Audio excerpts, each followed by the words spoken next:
Derivatives trading involves substantial risk of loss and is not suitable for all investors. Past performance is not necessarily indicative of future results. So stressful when the world's on fire. Good God. I can't look at this, guys. Like, my strategy is you buy it and you hope that you got a good spot. Yeah, but we all think you're crazy. You don't fight this. No way. The markets are freaking out and you don't think that anything is wrong? Come back tomorrow and I'll lose it all. Should be fun. Good morning, everybody. It is the 4th. It is a Wednesday. And I can already see here in the market, the mood is different. There's some crazy stuff happening right now, although I don't see any news, and the S&P 500 is only just, I'm actually like, I know this is like crazy, but I'm like, I think I just want to be short the E-mini. Okay. I'm going to do that on the sim account and just, I'm going to try and swing this. That's how sure I feel about this. Wow. Okay. I don't know. That's probably a crazy trade. I'm not doing it on a live account. All right. So just look at my screen here. Like, you can already see it without going into the volume profile, right? Look at the treasuries. Holy crap. Well, they are coming back here a little bit, but holy cow. Okay, so first of all, E-mini yesterday started out pretty pessimistic, right? And then we went and touched near side, gamma side supports, essentially. Big stop out was like what, 43.75 I think was the target. The big stop out, and then they came back up. And I tell you what, on this up move here, very aggressive order flow. I was like sitting there doing my work during the day, and I see the S&P 500 popping off here. Like, it was very startling to me how aggressive it was. So maybe a stop run, but I think that what's going on here was there was a reason to be pessimistic because of Delta variant and other economic indications that we're getting right now. But then after they slipped through those gamma levels, order flow took over, and the equity traders kind of are reading too much into it and are like, yeah, yay, buy the dip again. But I don't know if that's such a good thing, though. Meanwhile, in the treasuries, holy crapola. Like, how is this? What is going on? That is insane. I mean, like, now we have to come back and look at a daily chart to really see what's going on here, right? Well, we're definitely getting into late last year prices. I mean, come on. Do you guys remember this whole area here? Like, from March until August or so, it was like, are treasuries ever going to do anything? This is so boring. And we're getting right back up in there. Well, yesterday there was a story. Yesterday, where is it? Right here. Hedge fund Alphadyne loses $1.5 billion in a big rate short squeeze yesterday. So remember when we were watching the tape and we were like, it kind of looked like somebody was passively buying it. And then when some risk off came into the S&P 500, they like panicked. Well, there you have it, folks, right? So I think that's what was going on over there. Now, when we look at some other things, though, like this is where I kind of start to get really pessimistic. Like, okay, oil is down. Gold is finally maybe taking off. Like, what? Gold is maybe finally taking off? Copper down. And the dollar?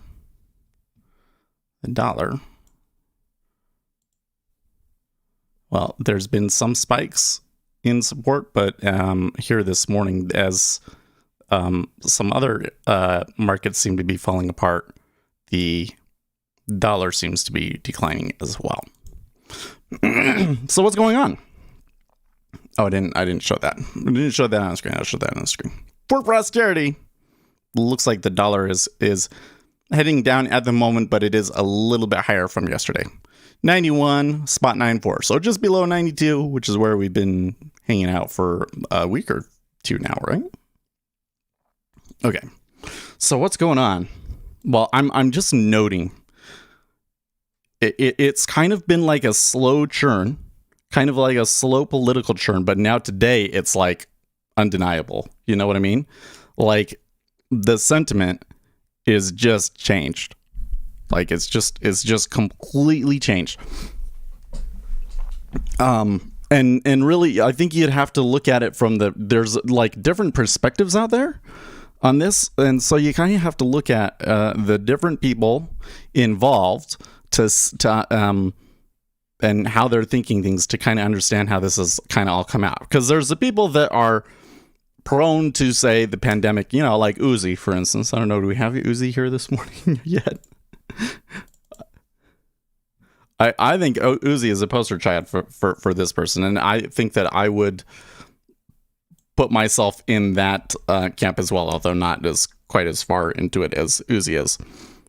Where we're saying, you know, probably you don't want to shut things down again. I don't care anymore. Yada yada yada. Okay. Uzi says, "I'm always here. Thank you so much, Uzi." You know what, man? I remember the first day you came here, and you know, saying like you would just take one tick a day, and then that was it. And I was like, wow. And this guy has been drinking for so long, and he came in, and you were like, you know, I'll help you, and you have, like, from that day, you've not missed a day. I don't think. I am so lucky to have a friend like you on the stream. You and, you know, and everybody else here, but I think that you really deserve special recognition because you were truly the first. Yeah. Anyways, you know, I think he'll go through it again today, right? Like, I don't care what the coronavirus numbers are, et cetera, et cetera. And Florida is very much in that mode right now. Like, I think there was this thing yesterday where DeSantis was saying, the media is blowing the current coronavirus cases out of proportion. Like, yeah, there's more cases, but we're not getting more deaths. I don't know. It's going to be interesting to see how that works out in a week or two, because apparently the hospitals are starting to feel the pressure in Florida.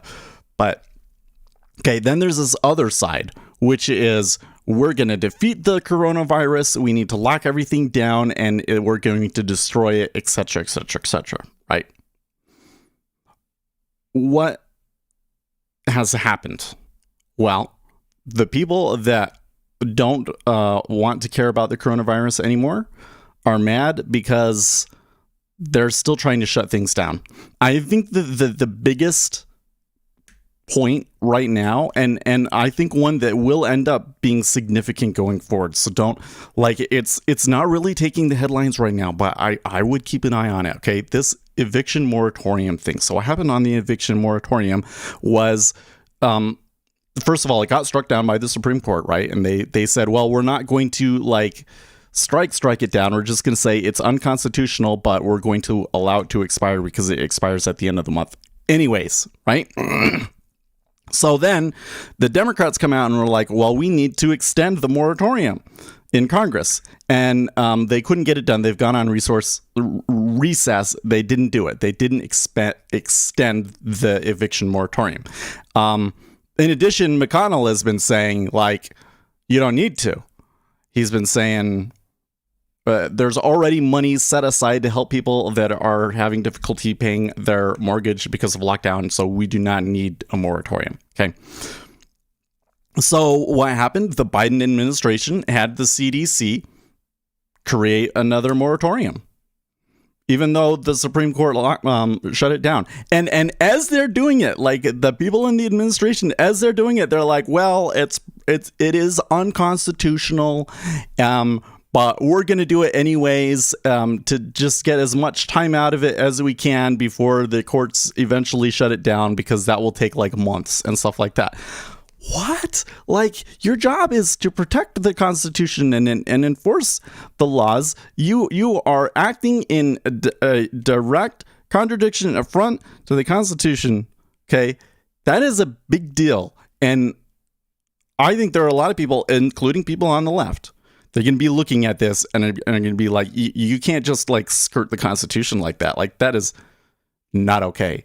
And so people are losing confidence in the administration itself, not just Joe Biden. I mean, everybody always knew Joe Biden was kind of like, this guy is maybe not all there, but just like the entire executive functioning of the government, I think is losing confidence, especially among the conservative people. It's just absolutely decimated here now. And meanwhile, you get on this other side, these people who were told that we're going to defeat the virus and that the virus could be defeated, and are now kind of having to face the reality that the coronavirus was never going away. That they were wrong, and that they were basically sold a fantasy. In my opinion, they were sold a fantasy that the coronavirus could just be eradicated. Just absolutely not realistic, right? And so they're losing confidence in the administration because the messaging and the policies that they've put in place and everything have kind of just, they didn't accomplish anything, and everybody feels like they gave a bunch into it and got nothing out of it, Let's see, we're just looking at comments. So I haven't had any service interruptions despite the surge. That's true. Yeah, so I don't know if it's a problem. Yeah. Tommy says it has nothing to do with red or blue politics. It's the same all over the world waking up. Well, and to that point, there's been a lot of places around the world where there have been protests and so forth, right? You're right. I don't think that it is just the right versus left or American or liberal or conservative. I think that like everybody has a reason to kind of be upset about the current situation. And when you look at the polling, like it is really showing, like in the past month, I think it is, Joe Biden's approval rating has dropped 10 points. Like he was enjoying this ridiculously high approval rating that everybody was like, well, those polls can't be right. And now all of a sudden he's dropped 10 points. Like the summer has not been kind to the administration. And when you look at like optimism about the future and like right track, wrong track, like people are overwhelmingly unhappy. It's like everybody has a reason to be upset. And the question now is like, is this going to turn over into economic pessimism? Because as it's been so far, we're getting a lot of economic indicators that I believe suggest some concern. Like, even though a lot of these manufacturing numbers are high, they're coming off already, and they're coming back very quickly. And when you combine that with the supply side constraints that we're getting, and the forward guidance that we've been getting, especially from companies, kind of suggests that the third and fourth quarters of this year aren't going to be very good.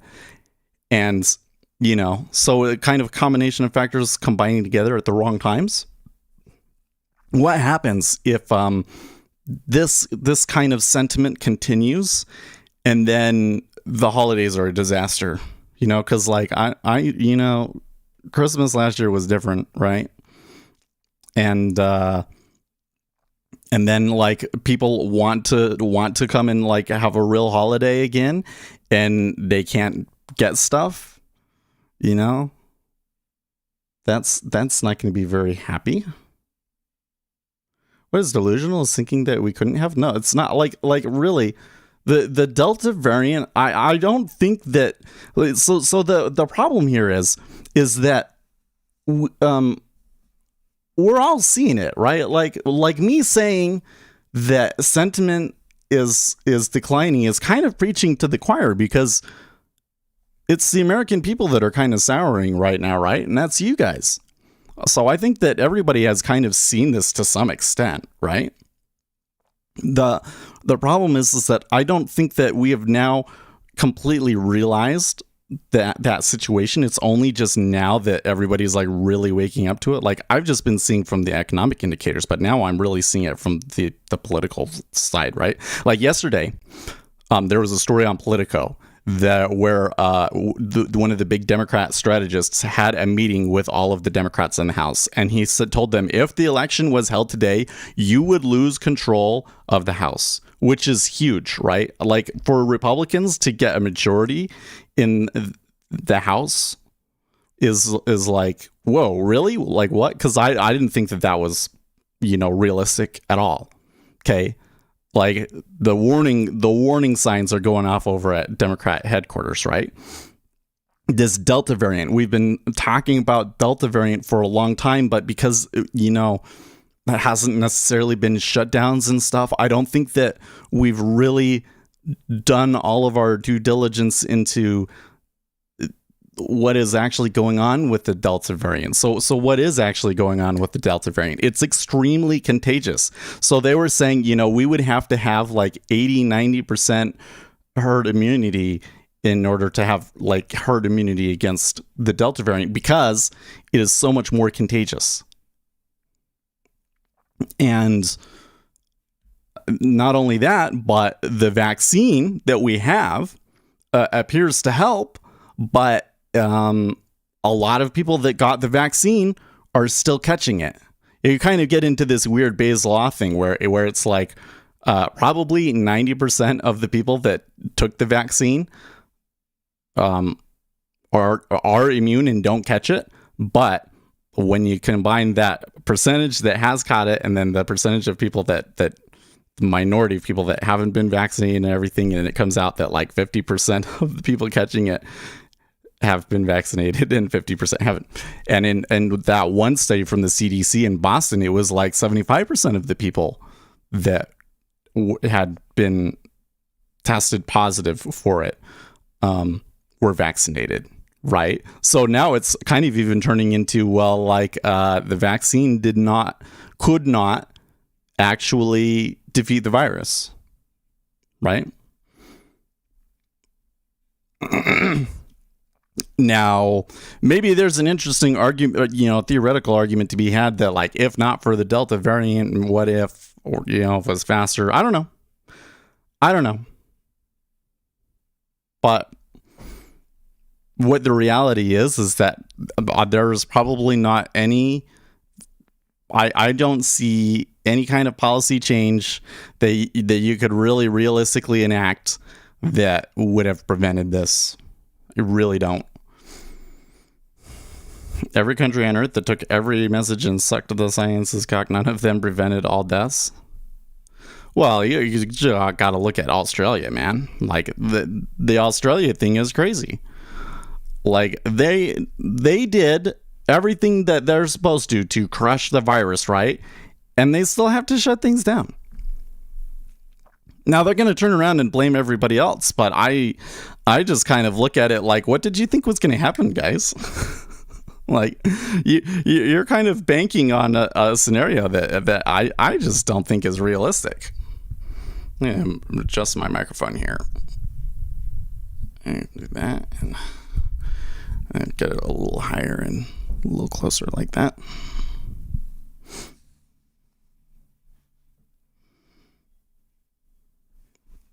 You don't have a single example of a single country that did everything you think we should do to mitigate the virus and prevent it. All virus deaths.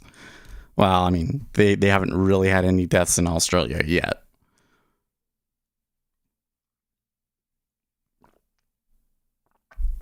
Well, what are you going to do? Like,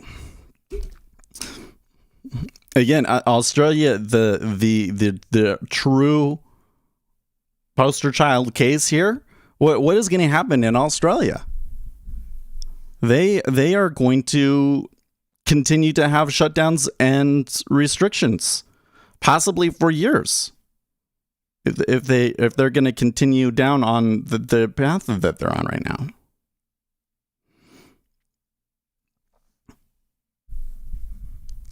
Some countries did better than others, yeah.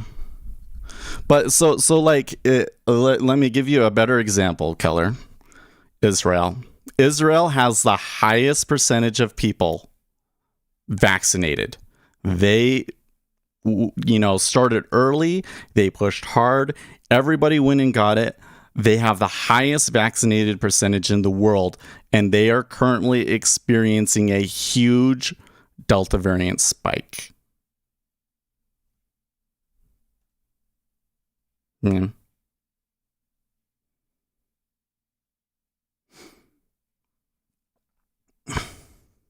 I don't know, but I'm not trying to get into like what if, should have done, policy this, policy that. I'm merely trying to point out the current reality, which is that I still don't believe that there is justification for shutdowns in the United States, but the reality is that the coronavirus is going to be with us for some time, and that is very disheartening to the American public. You also have a lot of religious people who do not want to be vaccinated. That is a problem. Well, like I don't know about that, Tommy. Like, so here's the thing. Hold on, I'm still kind of like toying with my microphone here, thinking like, do I have it just perfect? Not quite like that and that. I think that's what we want. Okay. The number of people out there that are religiously opposed to getting the vaccine is extremely low. Like 0.1% of people in the United States overall that are anti-vaccine. Okay. Like the number of people that will come out and say you shouldn't get your children vaccinated against measles, you shouldn't get your children vaccinated against smallpox, all of these things, very, very low. Okay. The number of people that refuse to get the flu shot every year, I would still say pretty low. I'm going to say maybe high-end estimate 20% of the population. Let's look that up. Because I think that this could be enlightening. Survey anti-flu shot. National survey attitudes about influenza. Fewer than half of U.S. adults receive the annual flu vaccine. They commissioned a survey. 68% agree that flu vaccination is the best preventative measure against flu-related deaths and hospitalizations. 34% do not think flu vaccines work very well. Okay.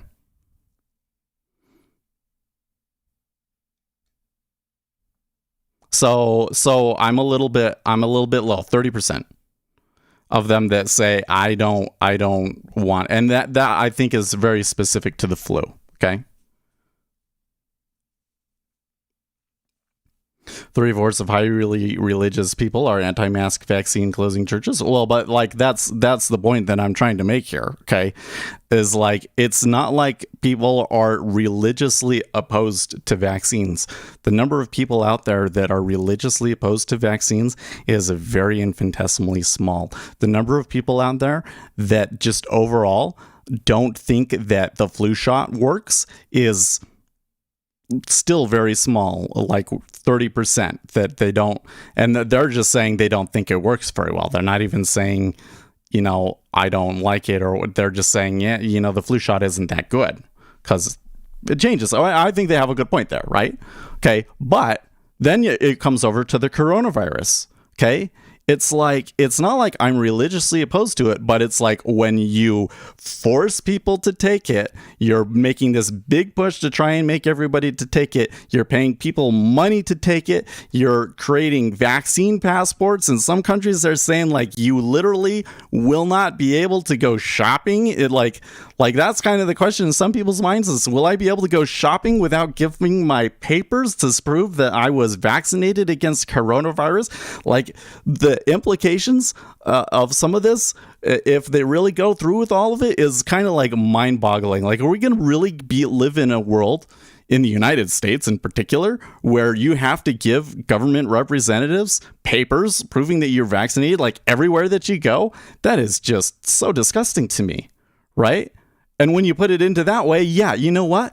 A lot of people are going to say, I'm just not going to get vaccinated. It's not because they're religiously opposed to vaccinations. It's because you're trying to force it on them. It's because you're using you're doing the worst thing that you could possibly do to try and get everybody vaccinated. Go look at Israel. They have a really high percentage of people that are vaccinated, and look at how they presented it and how they went about it. That should be the model, not what they're doing in the United States right now is the exact opposite of what you should be doing. Yeah. That people preaching against vaccine, but it has nothing. So like when you present it the way that you're saying it like these people think that if you catch the disease that it's God's will and that you should just die. That's not what they're saying, man. What they're saying is people are using the vaccine to take away our rights. And you know what? They have a valid concern. It's really going to turn into you can't go to Walmart if you don't have the vaccine.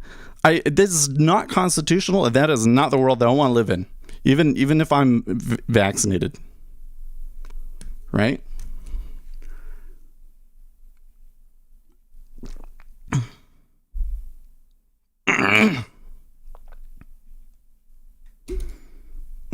You know what though, like this is why I was saying like you got to understand the Delta variant, right, Keller? Because what I think is happening here is something has happened and the politicians need a scapegoat. So who's your scapegoat going to be? Them darn religious people that won't get vaccinated. The reality, what is the reality? It's the Delta variant. Even if you got vaccinated, even in the places where like the most vaccinated place in the world in Israel, they're still having a rise in cases of the Delta variant. And not only that, but again, they continue to ignore the proven immunity of natural immunity.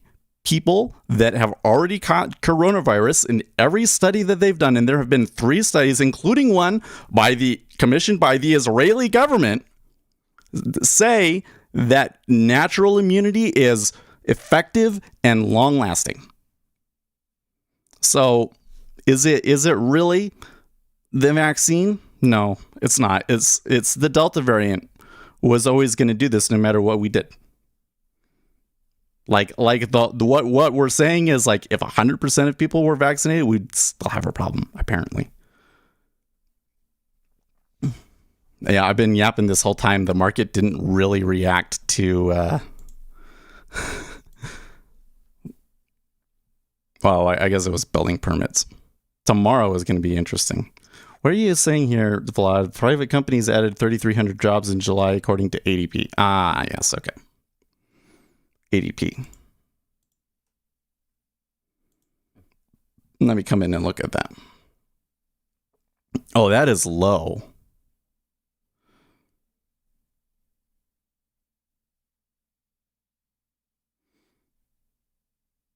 Oh, I see. And the move in the Treasuries was the ADP. How did I miss that? I'm dumb. I'm foolish. I should feel really bad about that. I do feel really bad. I missed a key data point. I looked at the market and I knew it was bad, but okay, this is bad. So remember when I was saying hey, if 100% of people were vaccinated, then Delta variant wouldn't have come along? False. The Delta variant existed before the vaccines were approved. I think the first time that I heard reports of the Delta variant was February. Or maybe even last November, right? It has been around for a long time. It's just only now that it's spread. Anyways. Oh, there you go. The Delta variant was discovered in December last year. It was coming. It was coming no matter what, man. This is kind of where the thing I've been saying the whole time, though. Maybe my own bias is playing in here as more than I think, because I think what's happened is I made one point that was very neutral, and now we've been dragged into a point that's not as neutral, right?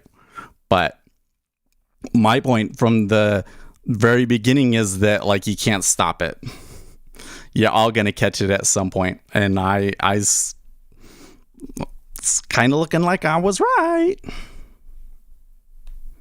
Okay, so remember we were always saying, hey, if things came out and the jobs report on Friday was really positive, the market is not really well protected against that, and the Treasuries could slam back really, really hard.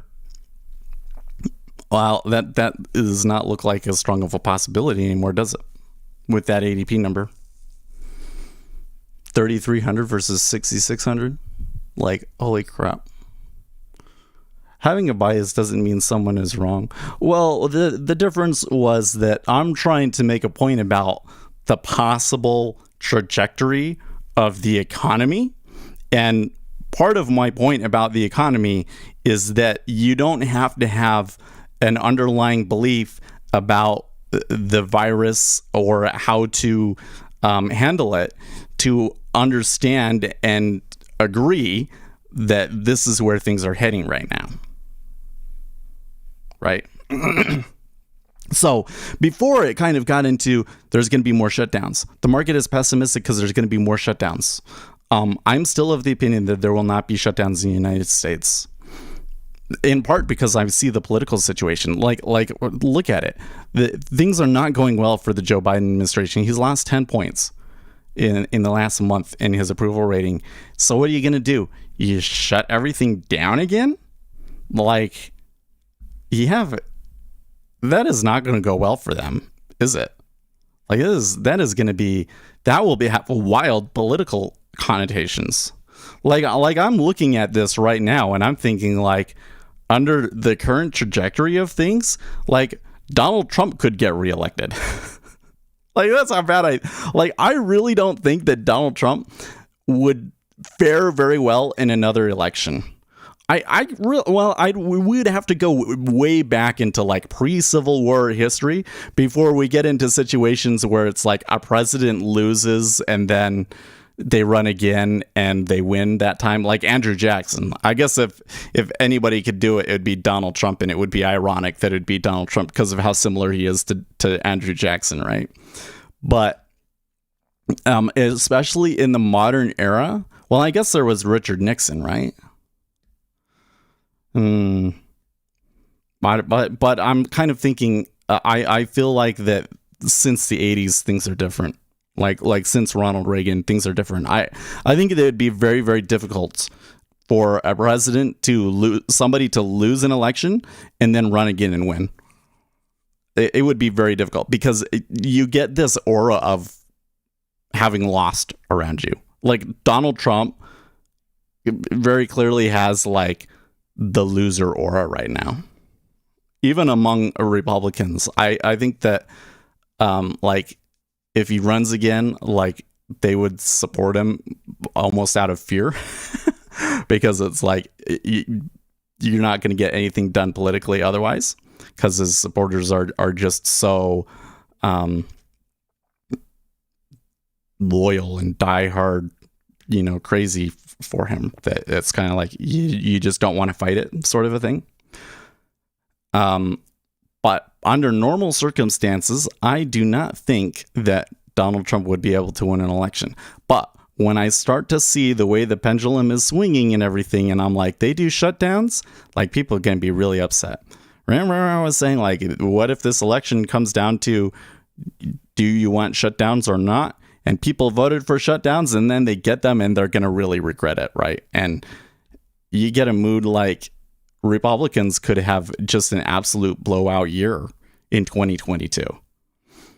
I guess election is 4 years away, so maybe Donald Trump running is too far forward to really think about, because even if we had shutdowns, it would probably be done and over with by the time. So maybe Donald Trump winning would not factor into it. So let's just say it would not be very kind to the Democrats in the midterms. Yeah.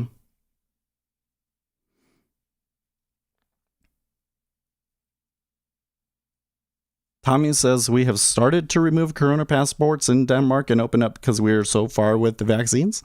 Oh, what do you know what percentage they have reached? So I think here in the United States, wasn't it just yesterday that we reached 60%, I think?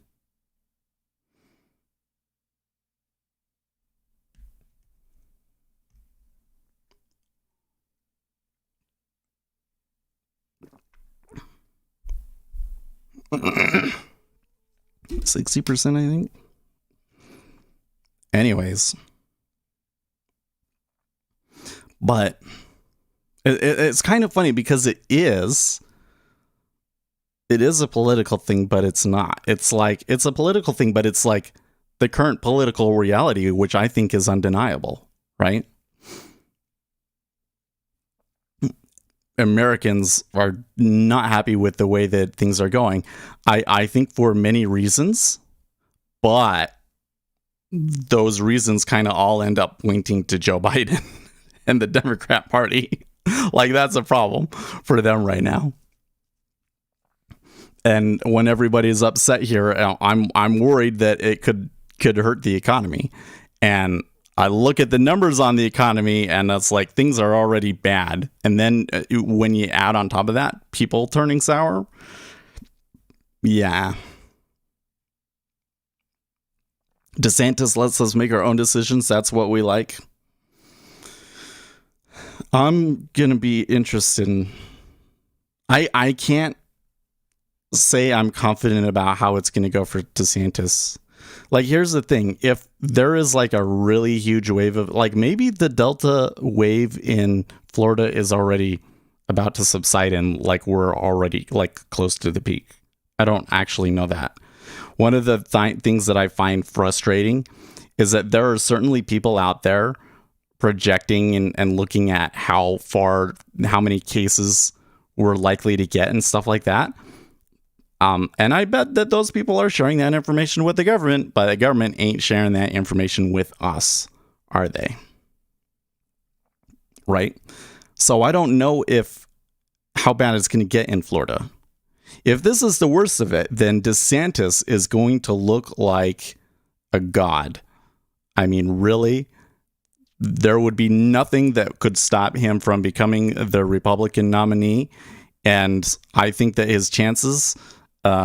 certainly against Joe Biden, I don't know. Joe Biden was originally saying he wasn't going to run for 2 terms. So who else would you have? Bernie Sanders? Yeah, he would mop the floor with Bernie Sanders. Okay.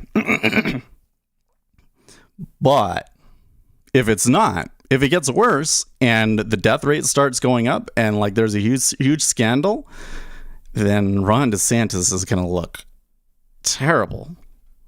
Republicans would probably still like him, but it would be a real drag for him. It would be a real drag for him, right?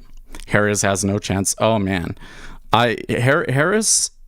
Who was it? I don't remember who wrote this article, but one of the more popular articles that has been floating around on the conservative side is Kamala Harris was the Biden administration's biggest mistake, and I have to agree with them. I have really been like I was not a fan of Kamala Harris. I remember when you guys remember when she was chosen, we were saying like that. I don't know if that's a very good pick. She's not very likable, but I am really taken back by how unpopular she is. Is really like the polling for her is like really bad. So you're right. If Harris were to run for president again, I don't think she would stand a chance unless she would have to have a major image rehaul. I hope DeSantis doesn't run for president. We need him here. I don't know. There's the funny thing is that if DeSantis bombs, I don't know if the Republicans have really thought too hard about who their backup is. Ted Cruz, I guess. I wouldn't be surprised to see Rand Paul run too. Val Dennings was a lost opportunity. Oh, man, I forgot about all that stuff, RJ. Man. The way that the elections went was really like... One of the things that I continually think throughout this pandemic is like, I think to this alternate world where the pandemic didn't exist.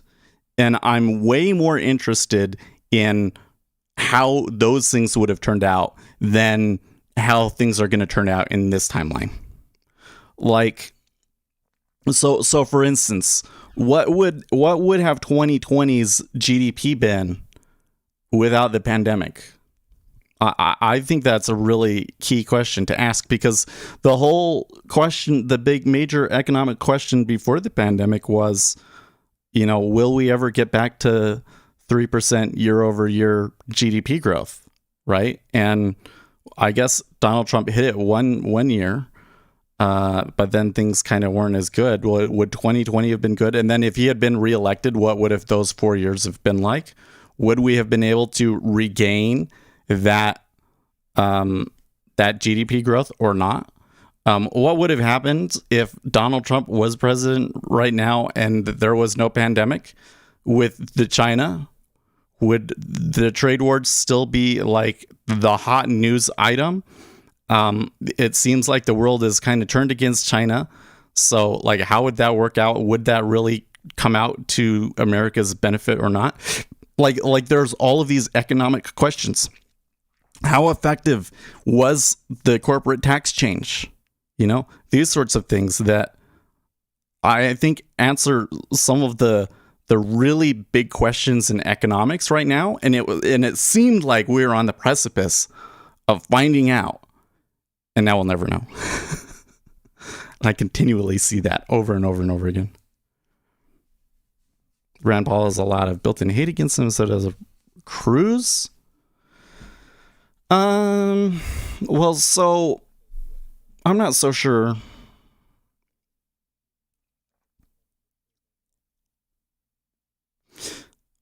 So here's the thing, like Ted Cruz, for instance. The problem with Ted Cruz is that he's a rat, right? Like really, like if I was gonna draw a caricature of him, it would be a rat with huge ears.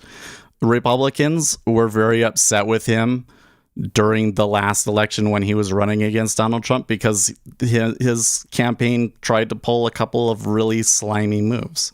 Now, he has done a lot of things since then that suggests to me that he is a very skilled politician that is really listening to the ground and makes changes, and that he has made a change, and that wouldn't be so much an issue he ran again. But it's certainly an issue when you come in and you're running in a general election, right? They'll portray him as an extremist and a religious extremist and these sorts of things. And would he be able to win in that kind of a situation? I don't think that normally Ted Cruz would be a very strong candidate, no. But the Democrat field looks so weak that I think that, he would win. Like if he were the candidate in 2024, I think he would win. Same with Rand Paul, to be honest with you. Although the Rand Paul, the interesting thing is the back and forth he's had with Fauci. That's kind of been an interesting PR war, one that I can't really get a finger on who's winning that war among the public. I think that he has some really good points. Like, Fauci is like being really technical about it. He's like, well, we didn't actually do gain of function research, but Rand Paul's whole point is like, okay, look, like this is what they were actually doing. Like, tell me, how is that not? I think he has a good point, and I think he has a point that the majority of Americans would agree with. Like, we shouldn't be funding that stuff in China, right? So it's a little bit of a wild card for me right now with Rand Paul, but you also got to remember that it's actually a lot easier to change people's perceptions than you might think. There are some politicians that is just like they just get marked and nothing happens. But one of the things that you got to realize is when you look at the conventional political wisdom on those sorts of issues, the reason that they turn out the way that they do is because of momentum. Momentum is a very powerful force in politics. People see somebody gaining support and a movement building, and they want to jump on. And so momentum is very effective. And what happens is you get these guys come in, and there will be a key image issue at a key point that blunts all of their momentum, right? And that doesn't necessarily have to happen to Ted Cruz or to Rand Paul. Whereas with Kamala Harris, clearly it was what destroyed her campaign when she was running around, and I would think that it would probably be a similar story if she was running in 2024.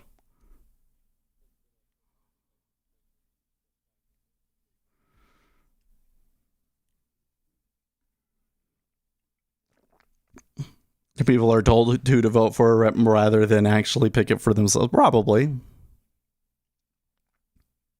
This is why I think that primaries are so much more interesting, though. It really bothers me when I see people trying to change the primary process, because there really are these states that have the culture of being first in the nation in the primaries, and they take it very seriously, and they do a good job. They do. And these people really do investigate the candidates and decide who they're going to choose and stuff like that. It's something that I don't think the majority of Americans really actually have experience in. I think that the majority of Americans are kind of like, you know, they let their friends decide for them or their party decide for them.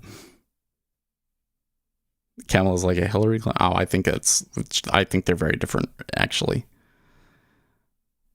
Kamala has a very different image problems to Hillary. Like, here's the thing. Like, Hillary Clinton, the reason Hillary Clinton is hated is because she's effective. She was a formidable opponent. Like really, it is a miracle that she lost that election. She is probably the strongest, most powerful Democrat politician that party may ever have. The reason Republicans hate her so much is because when Bill Clinton was in office, she got stuff done. Like, it was this lady has the crazy ideas, and if she was in office, she would do them, right? Whereas with Joe Biden, it's kind of like, okay, yeah, try and do that, Joe. See what happens. Laugh, you know, like you notice there's not a lot of like seething hate for Joe Biden amongst Republicans, is it because they don't view him as competent. Name an accomplishment. Okay, well, so but I'm not saying that it's justified. Right. I'm not saying that her reputation as being effective is justified, but I am saying that the perception of her is that she is a very calculating and effective policy maker, and that if she was president, that she would implement policies, and that she would get the policies that she wanted implemented, and that those policies would not be good ones. But like, it's kind of different from like what you see with Joe Biden, right? It's like Joe Biden is president, they don't know what to do on immigration really, and so they just kind of put up a bunch of you know, platitude things that don't actually change anything, right? But if Hillary was president, like, amnesty would already be in place, the entire immigration system would be rewritten, and there'd be nothing Republicans could do about it. Like, that's what Republicans think would happen if Hillary Clinton was president. Oh yeah, and we would be at war with Russia and all of these other things. But they don't think like, oh, she's going to make a bunch of foolish decisions based on dumb Democrat ideas. No, they don't think that at all. They think, oh, she's going to make all of the calculated, it's a little bit more terrifying when you think that the politician is good.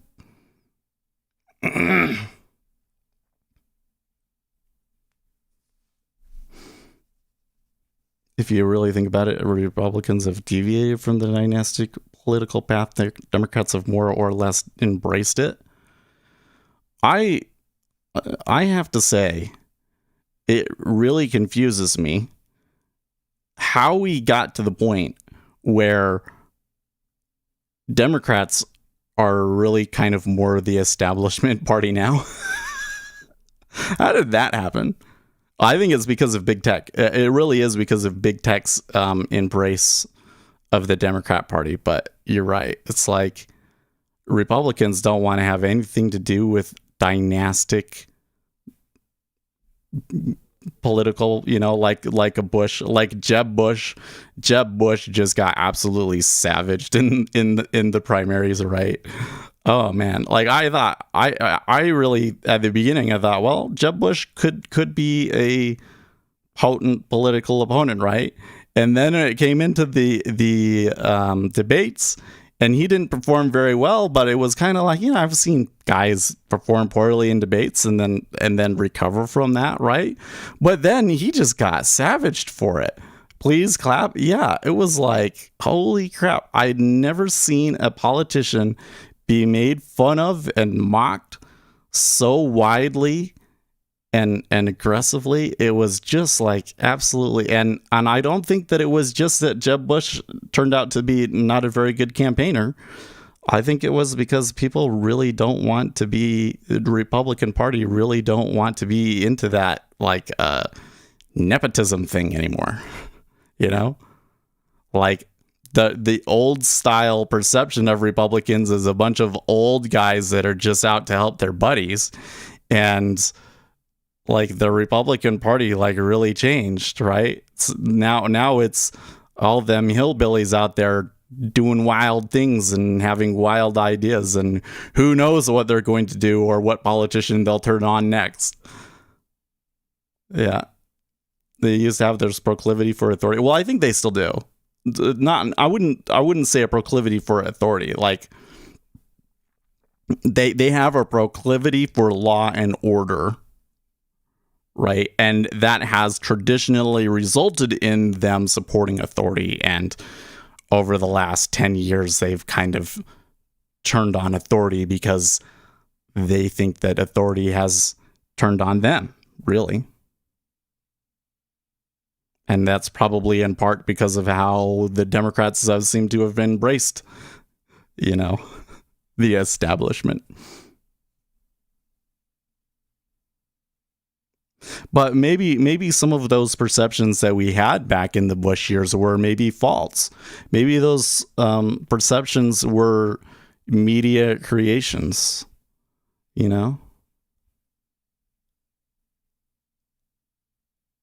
Yeah, but when Law and Order became lockdown masks and vaccine passports? No.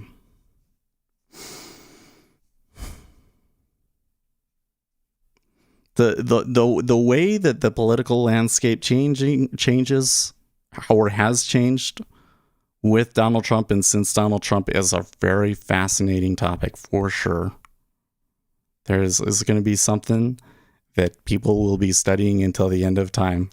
I don't completely understand it. It's there are definitely some things that I see right now, like this whole thing about how did the Democrat Party become the woke party? Because my childhood, when I think about the political climate back then, most of what I remember is what I remember from arguing with people on internet forums.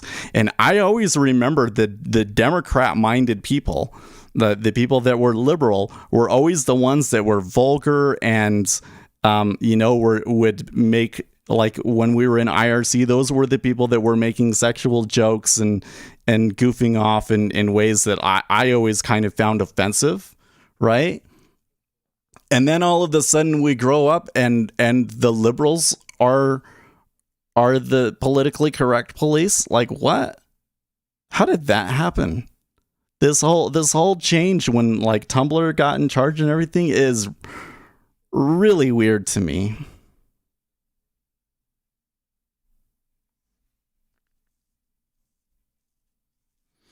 Democrats are unquestionably authoritarian and Republicans don't want to get in line. Why?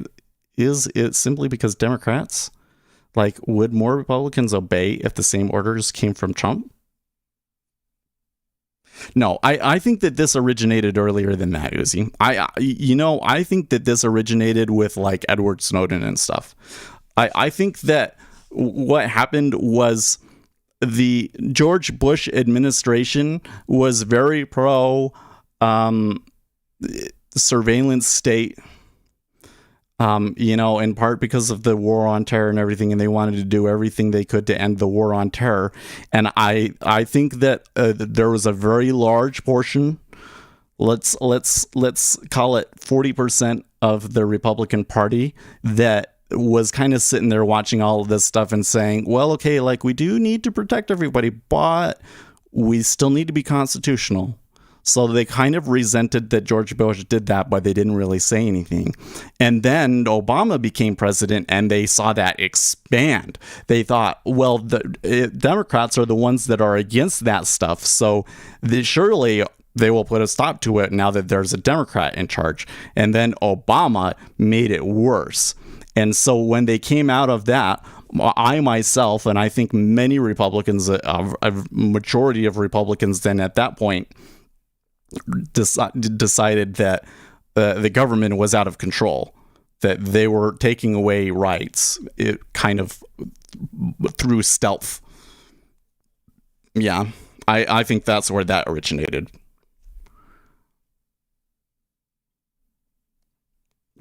Well, the E-mini has kind of just been oscillating down here, but we've got like 10 minutes to the open. Anyways, a little segue. Oh, Fed's Bullard is speaking right now, so that could cause some reactions. Fed's Bullard is more influential and is a little bit more dovish. So.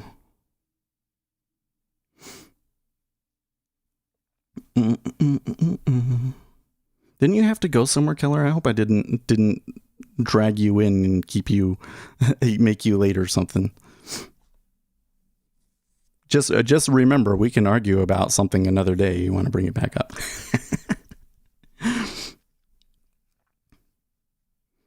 I don't know. Like, here's the thing, though. I'm not sure how much the current political landscape really will end up playing into the thing that's going on right now. Like that's the thing that kind of has me a little triggered this morning. I'm like in the shower, I'm reading the stories, and I was kind of seeing it last night, but I was just kind of coming to the realization that like there's this big political train coming that can't be stopped. That Americans are becoming more pessimistic about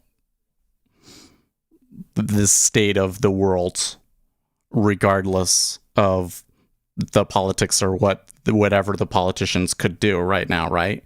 And they do it for different reasons, but the general result is they're unhappy, and that it bodes poorly for the party in power, right? Democrats are bordering on fascism with their reliance on tech giants to control the narrative and flow of information. Yeah, if there's any issue going on right now that upsets me more, it's that, for sure. Just that being deplatformed because tech companies don't like what you're saying. And the way that they pulled that off and executed that during the last election is very disturbing to me. And they've kind of solidified it under coronavirus and kind of like made themselves to be like untouchable now. And I really worry about like, okay, maybe they're doing it today because they think that this information is really harmful. Sure. Okay, but like what about next year, next election, next controversial issue, you know? It's not good. Bothers me a lot. So I don't want to have to come here on stream and like censor myself and be careful about what I say because I'm afraid of what YouTube will think, you know?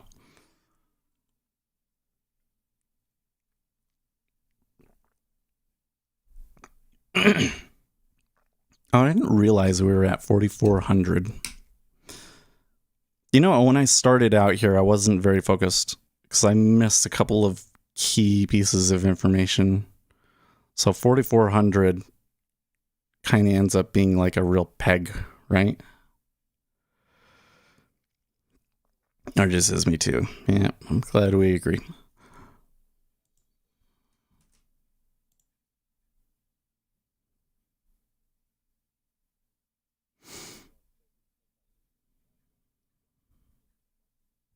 So I'm going to take the standard 16 ticks here. I was looking for a run. I did kind of have the sentiment and everything correct, but I didn't get the kind of movement over the last 20 minutes that I would have really liked to have seen to try and run this. And I think that there's good probability of volatility on the open that would probably be enough to take my profits away or stop me out. So I could try taking another trade then, but at the moment, I don't think that the environment is conducive to the trade that I'm making, so I'm going to take profits. Nasdaq says, so do you think the PMI is a sell? Well, so let's come and look at that number, right? So we're talking services PMI. So remember that the manufacturer, well, so let's come back here. I think it was this, if we go this week. Yeah. Okay. So here was the manufacturing PMI. So remember the manufacturing PMI, ISM manufacturing PMI, and they were expecting 60.8 and we got 59.5. When you look at the graph, okay, so is that actually a huge miss? It's not actually a huge miss, relatively speaking. It's actually a relatively mild miss, but it was a miss nonetheless. And this number is still really high, right? But then with that kind of what got that huge bender of a move going on Monday, right? Okay. So now we come down to today. ISM services PMI at the top of the hour. They're looking for 60.5 versus a reading of 60.1, right? So let's say that it comes out and it's 60, right? I'm wondering, well, just based off of how it behaved on Monday, you know, that could still be really bad, right? Like the thing is that we would really have to it would really have to be above expectation, and probably significantly above expectation.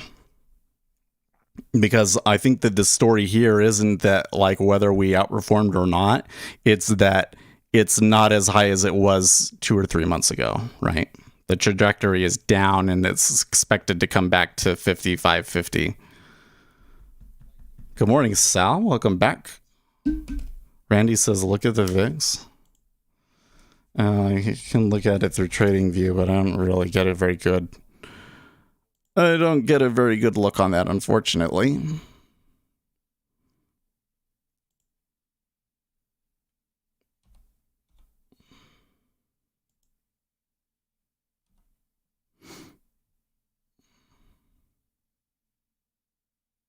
I forget which one is which.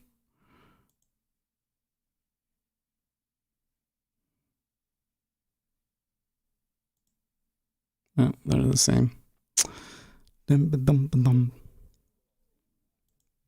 the market opens, I can't see it. What is it at right now? Is it above 19?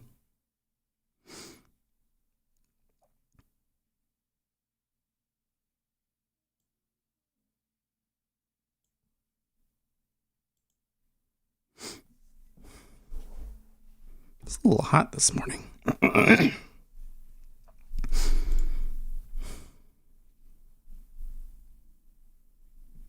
US stocks to open lower. Yeah. Opening up at 4,400 is not so bad. Like, some of that action that we had yesterday beyond 4,400 was a little silly. Probably, and not really. Maybe order flow dominated, maybe somebody's stopping out.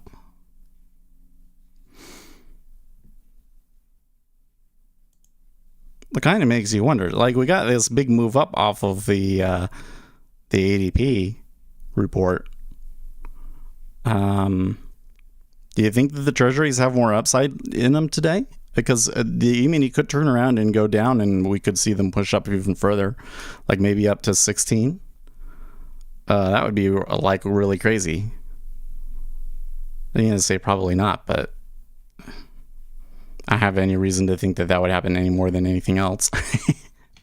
I guess I come over here and I look at the volume profile on the ES. Like, something that we should know is that there was a pretty wide distribution down in the 4380 area, but the rest of the profile was a very disorganized. So there is like a point of control at 4413 yesterday. I would probably ignore that because that was just a closing price.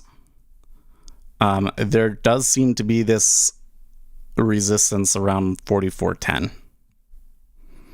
And then we're bouncing off of a support area. So I think what's going to happen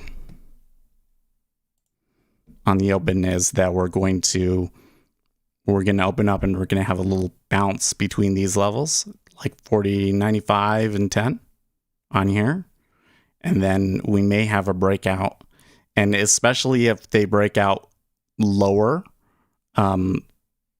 things could get crazy really quickly. Because like I said, the whole thing is that there's kind of been a sentiment change. I think that there's some good reasons for the S&P 500 to be taking a massive haircut here soon.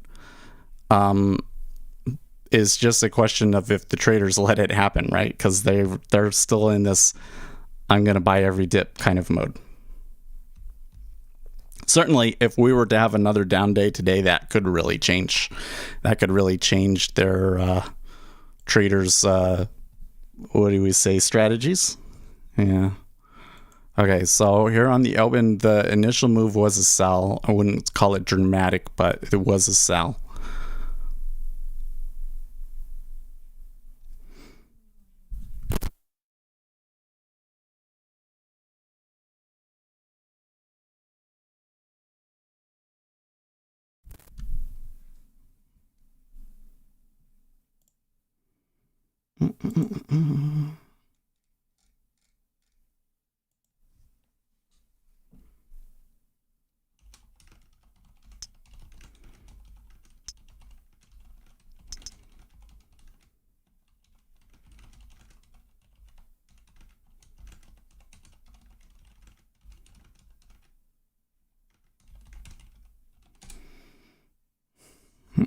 Yep, they're choosing. Well, that wasn't too bad.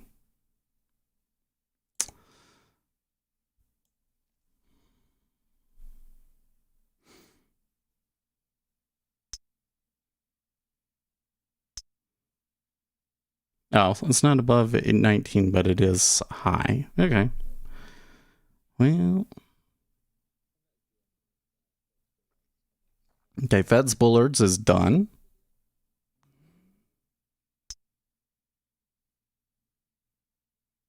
Oh, man. Yeah, okay, Fauci, no, parents don't need to mask at home around their unvaccinated kids. Did you guys see that one? Oh, man. The director of the National Health Institute was saying yesterday that parents should mask up around their kids at home if their kids are unvaccinated. I was like, what? That is the most ridiculous thing. Do you look on regular trading hours profile point of control? The volume profile that I'm showing you right here is just an extended session. So you remember when I look at volume profile, like there's a lot of this stuff that is like, I'm going to take a trade, and one scenario is that we're going to go and revisit yesterday's point of control. I don't think that there's any efficacy to that sort of a thing. So the larger issue with a trade like that is that just because there's a possibility that we're going to go up to the previous day's point of control doesn't mean that you have an effective risk reward proposition. How do you know that they're not going to move down 15 points first before they get there, right? And it's very, very hard to try and hold a stop in that kind of situation. And all of the back tests that I have done show that while there are really major overlays on those sorts of things, like we are very likely to touch the previous day's point of control, but that when you add like a straight risk reward to it, that it doesn't end up being a profitable trade.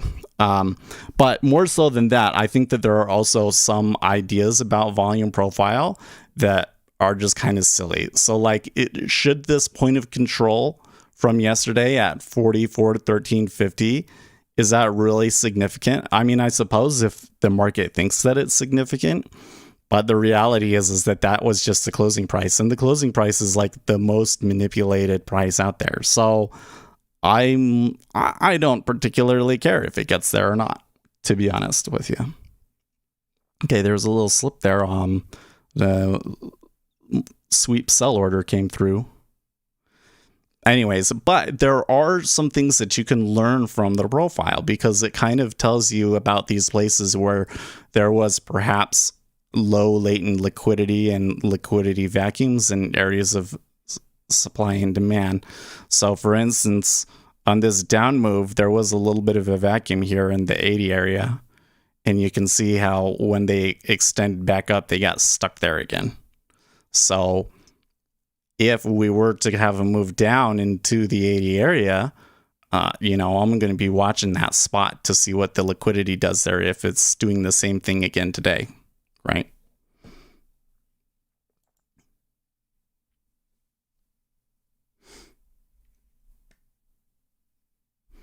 Okay, well, so I was saying that the initial move was down. At the moment, we're a little bit above the open, but the cumulative delta is down, but only because of that huge sweep that came in. And again, we've been seeing those sweeps, and it's like not mattered. Oh, you know what? I didn't turn my robots on today. I bet you Jay would have tried to take a trade, but nothing would have happened from it. Well, I'll turn them on right now. Oh, you know what? This one might not have run yesterday, because I don't think that I had take replay on. Okay. So maybe it will only take like one trade every other day, but so there it was again. So I'm thinking right now, just based off of the way that the open is playing out right now, that I don't personally have a very probable trade. So I'm probably going to sit here until we get the PMI numbers. Ace says stop sweep hit twice. How the hell am I? Yeah, I feel you, Ace. Like, it's super sketch what is causing that, especially since the market ends up like it's a sell, but then the market ends up moving up anyways. Like, is that some sort of manipulation? Like, what really causes that?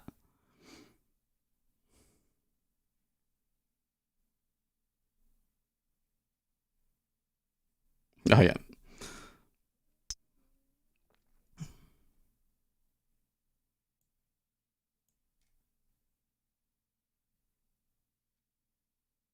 I was just reading that comment by RJ. Will they ban content makers that said COVID came from the lab, and now where are we? So on one hand, like it is definitely like, I don't think that they should have removed content creators that were in favor of the lab leak hypothesis. especially considering all of the stuff that some of the congressmen that have seen the intelligence have been saying, where they believe, based on the intelligence, that it's the most likely possibility, even though the intelligence doesn't confirm it. But there's another point to that, and that is that content creators should really be careful and responsible with how they present information or their case or whatever. So I just don't think it's right to go and make a YouTube video about like a theory that you don't really have any backing evidence for, you know? Like to come in and say, oh, it definitely came from Wuhan. Well, like it's a good theory and not like it's something worth investigating, but especially at the time, we really didn't have anything to tell us that that's really what happened, other than like seems suspicious, you know? Like there's no empirical evidence you can look at that points to one way or the other. And so if you make your channel all about this is what's happened, and you know they're trying to, I think you're treading on dangerous ground, right? I mean, and we're seeing this in the day trading community too. So like, there are content creators we're yapping about this yesterday with Vlad in the comments after the video, right? There was a trader that he was doing all these like $1 million challenges and all of these sorts of things, but it was all sim orders, which, you know what, like that's fine. I am 100% in favor of people trading sim. I trade sim all the time. It just don't lie about it, right? like that's all the thing is. You don't have to, just don't make claims. Don't come out and say, you should follow me because I win all the time and you're going to make X much money and yada, yada, yada, right?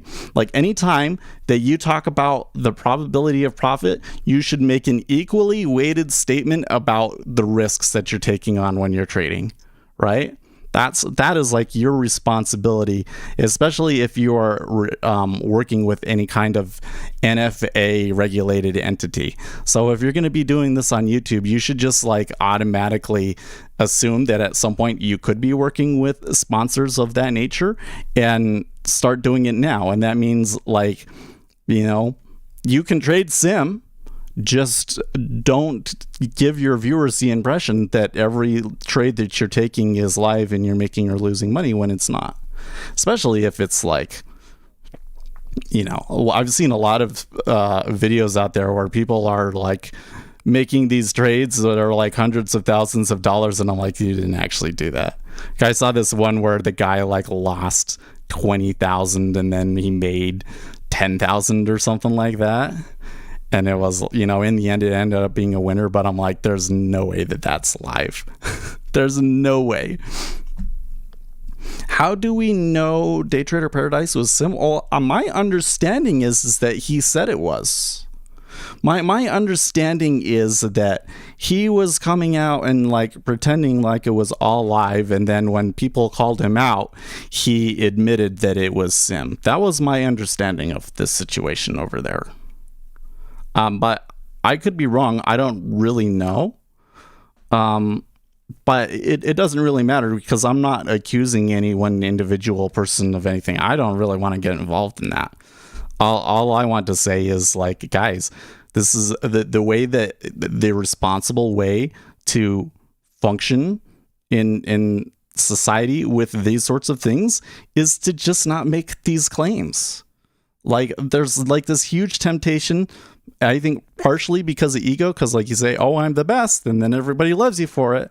And yeah, it really helps YouTube videos to hype it up like that. But I'm just saying, you don't have to do that. And you can avoid so many issues if you just don't do that. You just don't make claims. The thing that really irks me about that is that they're like, everybody's getting all over DTP when it's like, you know, what he did is pretty mild. Like be honest with if you've been watching that guy from the beginning, okay? He came out, he was from the start of his streaming, okay? He was putting a ton of money into ads. I mean, he must have spent thousands of dollars on advertisements for that channel, I think. Because I got a lot of ads. Okay. It was 100% to overhype things so that a bunch of people will come and watch the video. I thought that everybody that was watching that understood that. So to come out and learn, and again, you were questioning that, and I guess I haven't been watching the videos to verify that, but let's just assume that that's true, that it was all sim. You're surprised? Like, really? Like, I thought we all knew it was entertainment there, you know?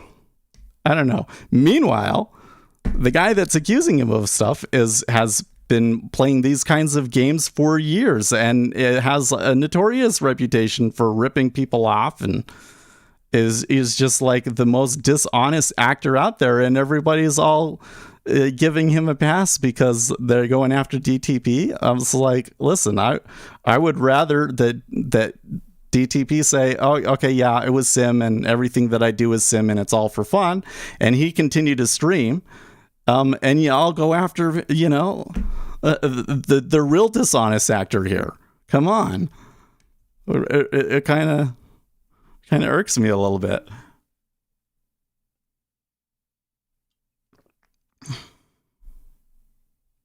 You know what it is, though? Yeah, I think they're friends now. And then there's those guys who trade live but should be. Well, you know, from doing this, because there was like for instance, what is Matt? I don't even remember the full name of, but you know who I'm talking about, Matt. And he's blown some combines and everything, but like the way that I look at it, like that's a great way of doing it. Like I think he's got a great setup there. Like you can go and use the combine account to take excessive risks that you wouldn't be willing to take on your own account, and sometimes you can make money from it. And I think that's like a legit way of doing it. You know? Does he spend a lot of airtime slagging other trade channels? You know, it's one of the things that really I find disheartening. Like, no, so hold on here. We're going to have the first PMI numbers, this market services PMI.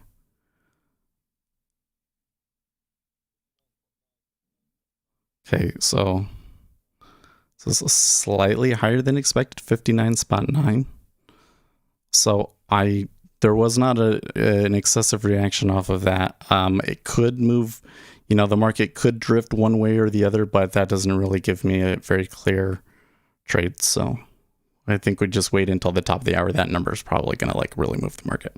Okay, so like I remember at the very beginning of this, because honestly, I mean, correct me if I'm wrong, but I was the first person to do this. Okay. All of these other guys that are streaming right now, they watched my stream. They said, hey, I can do that too. And they went and they started their own streams. That's what happened. And listen, there's nothing wrong with that, because I've always said, hey, having other people stream, that'd be a good thing. You have a community, you get synergy with it, and it's really great. Okay. But then what happened? Oh, they come out, they drag on other channels, they make themselves out to be like a big thing. It's like they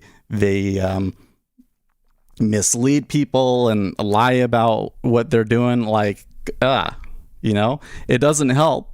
It doesn't help when y'all do that. You know, now all it does is it just makes streaming live trading look like a complete joke. You know, I'm a little frustrated by it. It's the same with the Combine Matt. Like, I think that Combine Matt doesn't do those things, but what he does do is he uses the hype in the thumbnail to get the views, and I feel that cheapens the space as a result. Because when I think about what I want for the space, what I want to see is serious economic discussion, serious back and forth, and development, a community that really truly helps people become better traders. And I feel that when you're dragging in a bunch of people that are just coming in because they saw a big number, that it is counterproductive towards that end. Am I wrong? Maybe I'm wrong on that. Maybe that's just me, but that's kind of how I feel about it. So I'm watching all this other stuff that's going on, and then the other thing that like really irks me, like you should go and send this to these guys. Like the other Matt, you go and send this to him, guys. Okay, like I've been every time that stuff happens, people come and they'll message me about it. Okay, so I don't really want to have anything to do with all of this drama stuff, especially the day trader paradise thing is like, ugh.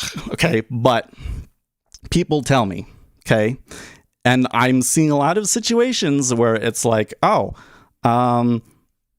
let's talk with this guy and work something out and this, that, and the other thing.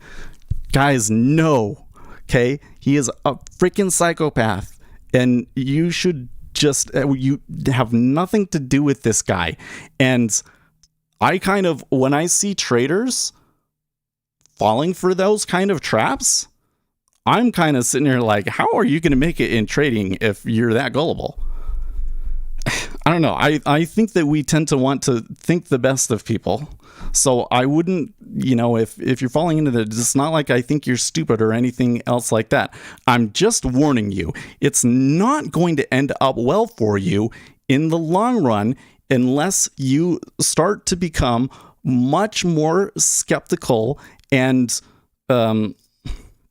really do your due diligence and be really careful about who you're making relationships with and interacting with and this, that, and the other. And, you can talk to people like everybody talk to, and because there's a lot of people out there that will message me that are definitely not perfect people. Okay. But then when you start to I don't know, really interact with these other channels that I think are really doing dishonest things in the space. What is the impression that everybody gets of this space? So it's a complete joke. It's basically just a bed for scams to pop up, right? We should have especially us in the futures trading community, we should have the reputation of being very quick and effective at rooting out the scammers and that they don't even get a foothold. And that has always been the case. Go look at Futures.io, man. They are so careful about everything that they do, and the people trying to throw people for a loop do not get far on Futures.io. They shut that shit down so quickly. Why are we not like that with here on YouTube?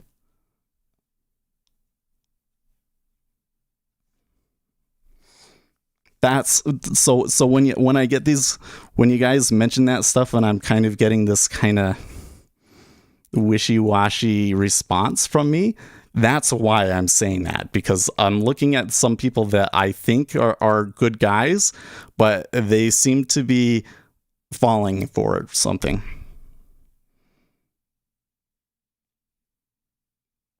Because that one individual in particular is, I'm not joking, like a narcissistic psychopath. There's something wrong with him. You're looking for a long ace? Why not wait? Well, I guess if you get in the crossover, it probably went well, right? Oh, you already got your 2 points.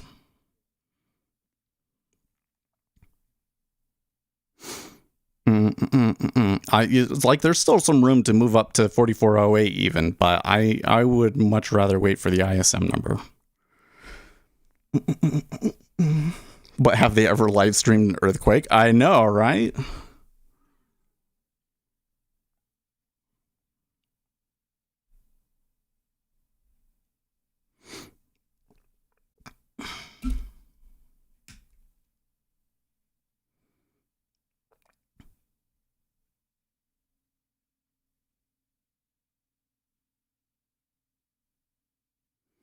Goldman on the ADP. While disappointing, we would not overstate the read-through for Friday's employment report because the statistical inputs to the ADP model were a drag this month and because education seasonality is likely to boost the official measure. Okay, so they're saying that the ADP does not necessarily mean that Friday's jobs report is going to be bad. Now that sure came back quick in the mini, didn't it?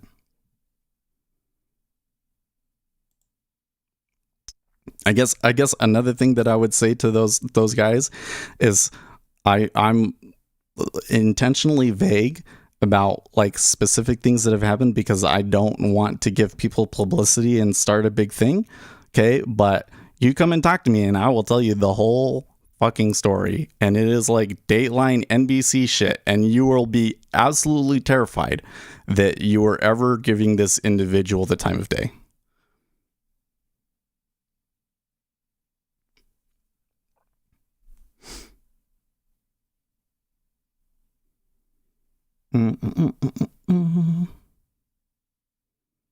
Oh my crap, did you well, you probably still caught. Yeah, it's gonna be frustrating here until the ISM or sorry, until the PMI. Oh no, I had that right, until ISM. Yeah, ISM non-manufacturing business activity estimate 60.6. And the PMI estimate 60.5. Yeah, you were trying to catch a runner.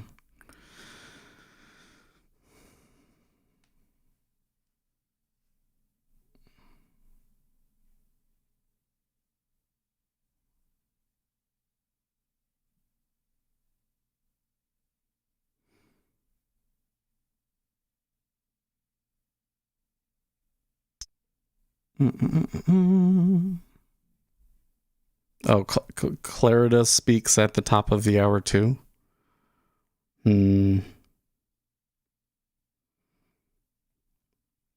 Yeah, like my issue here is that I'm always looking at it like a long is probably more probable just because that's like the market regime that we're in.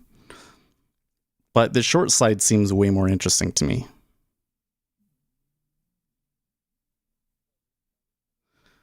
You see that too, those quicker than, yeah, you can see it on the chart, Ace. You see that right there? Let me draw a circle on it.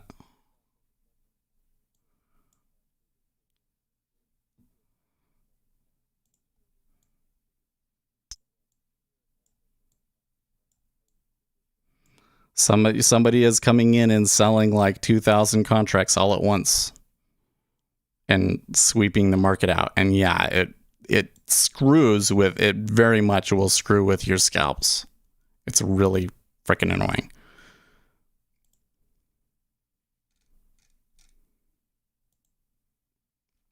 This is where I'm like, I'm of the mind right now, I'm trying very much to be of the mind right now that like, if I'm going to take the trade, it can't be a trade that like, let's just say that there was somebody watching the stream and they had the ability to move 10,000 contracts and stop us out of our position or whatever the deal is. I need to be in a trade that anybody with that much money would be stupid to try and push me out of it, right? Because the overall markets and the things that are going on are going to be way more important than any one individual thing that's, you know, one group of traders' positions, right? Which generally means that there is going to be like macro news that's driving the action, right? Right now, we're kind of in chop. So a trade does not make as much sense for me. Not that you can't make money from all that action. Bond traders are waiting for Clarida. Sometimes I think they are watching you, smiley face. There often are things that are hard to explain, huh? It sure is odd sometimes. Like they're very much in the bonds, especially where it's like I have it right, and so they'll shake it to get me out, and then they'll move. That happens so often. Even if I like anticipate the shakeout and wait for that first and then get in. But this is, that was one of the things that originally kind of led me towards we need to just focus a lot more on news. So that was one of the things was like, what if somebody was watching you and they could stop you out? What would you do about it? There'd be nothing you could do about it. Any trade that you would make, they would stop you out.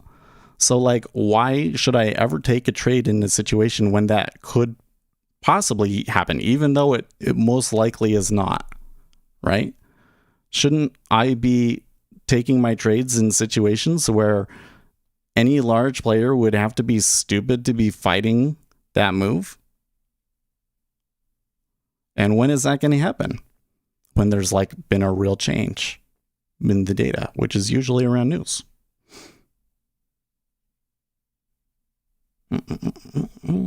There are some situations where it's different, like yesterday, like that buy the dip yesterday. Once that dip started, I think that anybody that tried going against it got their lunch handed to them, right?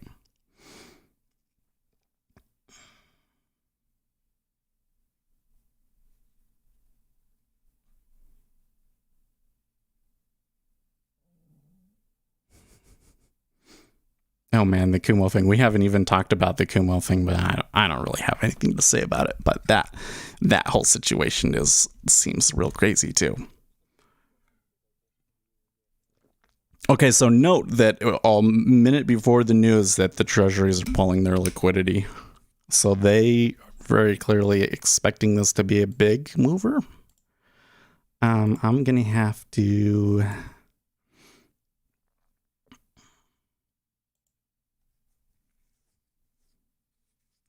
that.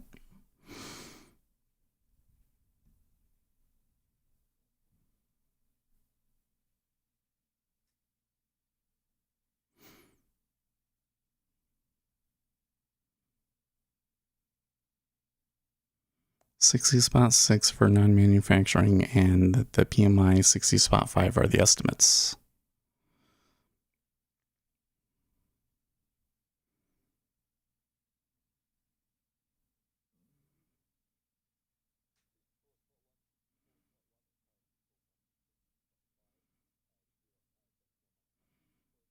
ISM sounds good.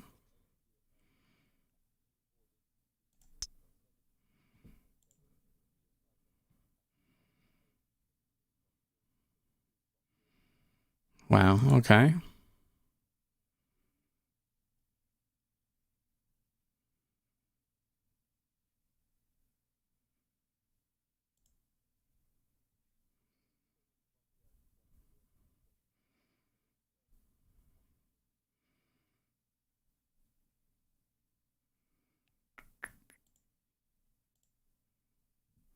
I guess not.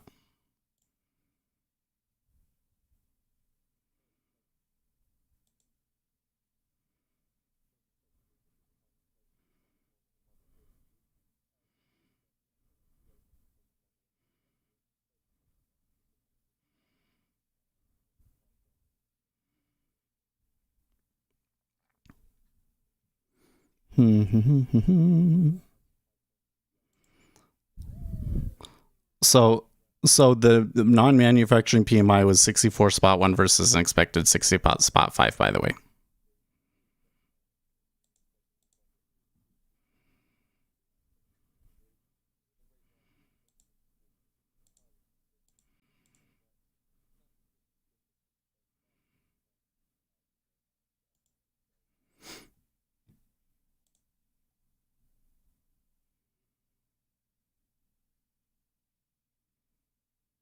It's a human trait to think we affect everything.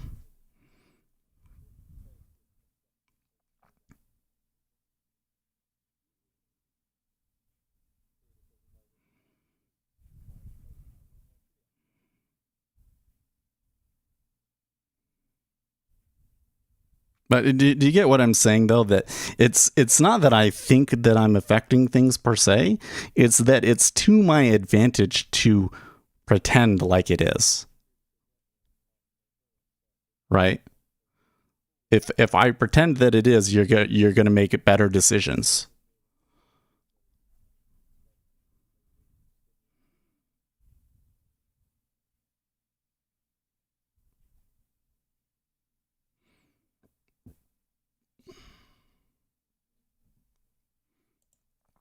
Well, it looks like they're going to wipe out that whole ADP move, and I think that given some of the analysis that we've seen, that there's some reason to doubt those ADPs and think that the Friday numbers could still be good, and that PMI was a pretty good positive. So I think that there's good reason for the Treasuries to come back at least to 135 even.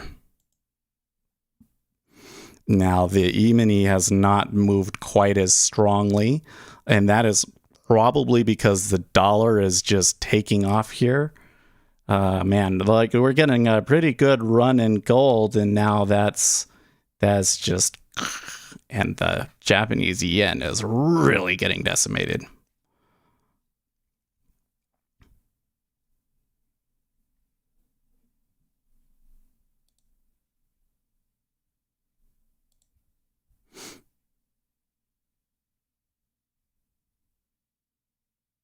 So this is a pretty good across the board move. What I was saying was, the E-mini tends to do better when the dollar is going down. So the E-mini might be a little bit constrained, but I do think that in the end that they're going to move up and probably take out like overnight highs, which I suppose makes this a good buy location for the E-mini. But I think I'm just going to tend to my Treasury trade.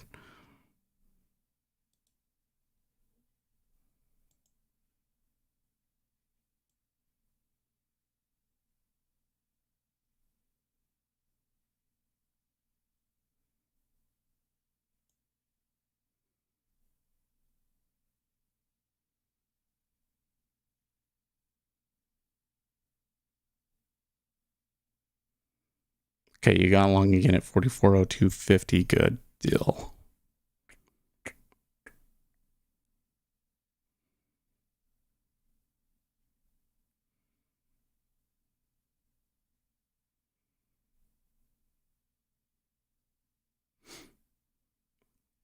So we're having a little bit of a liquidity backwash here.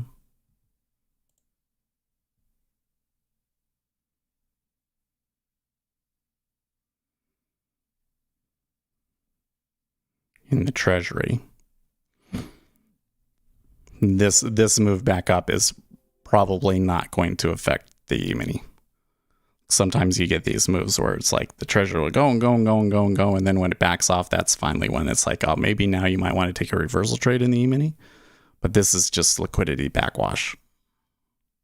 They came down so quickly that there's a little vacuum that's going to suck them back up. So I'm actually going to be watching here. Oh, maybe that's a tough call. The issue with this trade here is picking the right spot is really hard. I think that I could go short at 0.3 half, but I'm not sure. And it may already be too late. Well, look at that. Okay. So there's this big order behind, at 0.4 that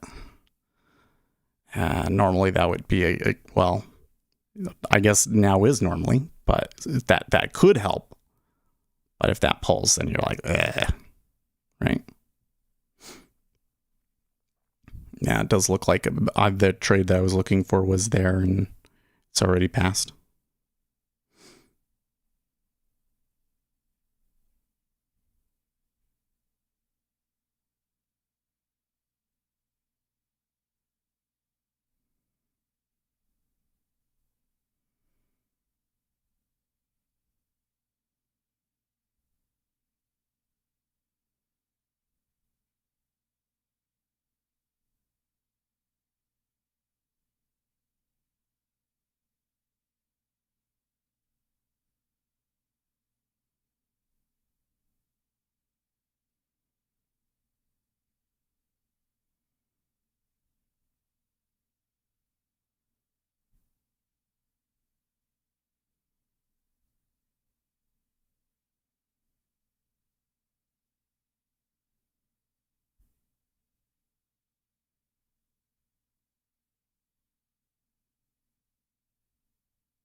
Seth is having a stroke? No, I'm not having a stroke.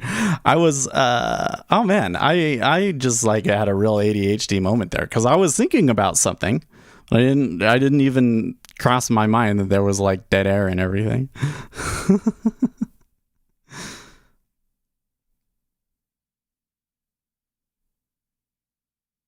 I was thinking about what I was saying a little bit earlier about the wider. I feel like that while I've been talking to you guys here on stream, I've kind of had a change of heart about a few things, because my position in the past has been like to just ignore everybody to avoid any kind of drama whatsoever, and there have been some bad actors in the space that we just ignored. Right? You know what I'm talking about, Ace. But now there's kind of been a situation where I think that some other channels might be opening themselves up to problems in that space, and I'm just kind of sitting here going, like, not saying anything and going, well, nothing. But then I think about it and I'm like, well, obviously I'm not the most popular person that does this, and I think that that's just fine that there's other people that have been more successful at it, but I was the first, and I maybe have a little bit more responsibility to say some things,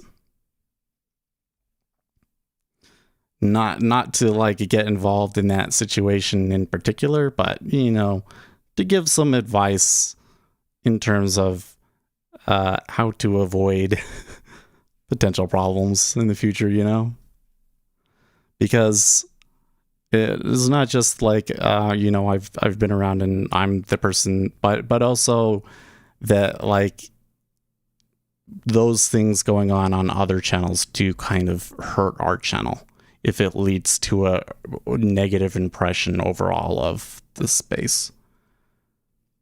5 hard-earned points. Good, Ace. You're still running it, yeah?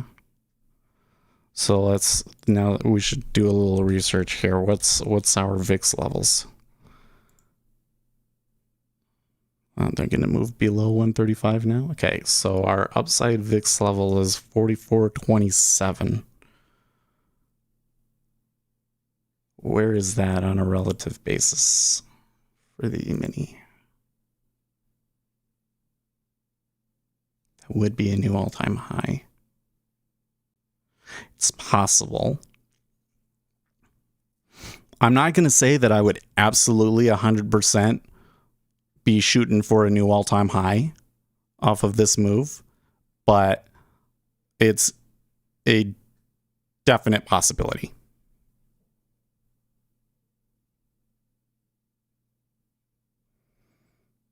I'm okay with that, but no way it will hit that.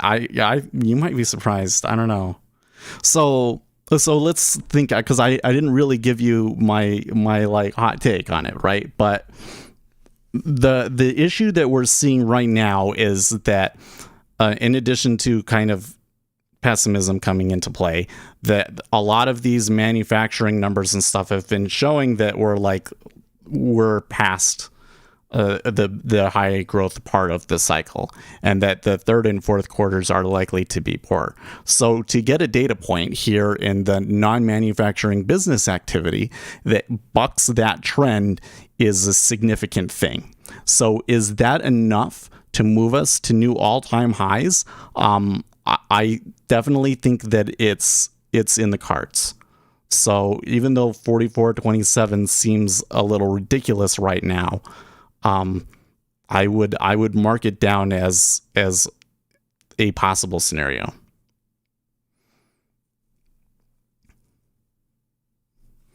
But the first, and I'm saying that because, one, that's the new all-time high, and two, because that's where the options were pricing that we could potentially go. Caleb got 7 points. By the way, Caleb, I didn't say anything when I saw you come in earlier, but that seems like a new name, and name that hasn't been as active in the past. So welcome and thank you for contributing.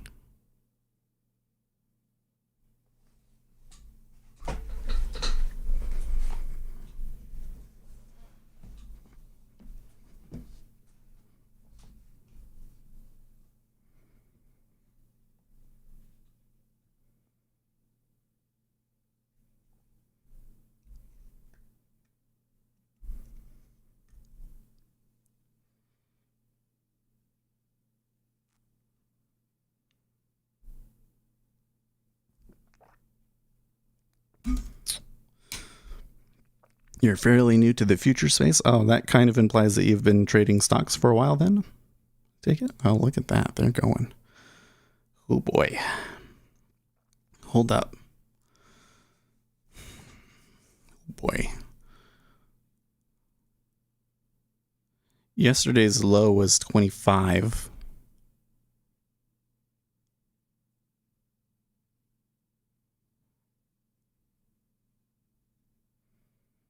Oh, boy. Oh, do you see that? Look at that. Wow.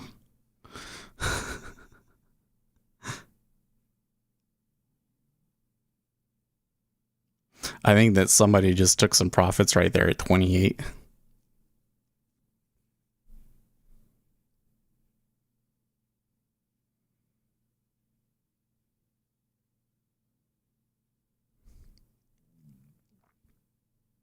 So part of me is kind of trying to call where this stops. But another part of me is thinking this is probably going to be one of those moves that, you know, it's going to be like this. I think that the chart is going to go like this. You know, it's going to be a square root law move. But in the treasuries, it's going to be more like, you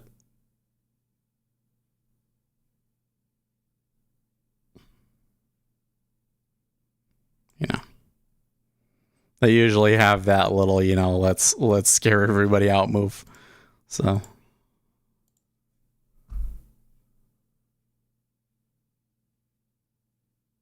oh, you got out because it hit the stop. Oh well, it's if that's the way you do it.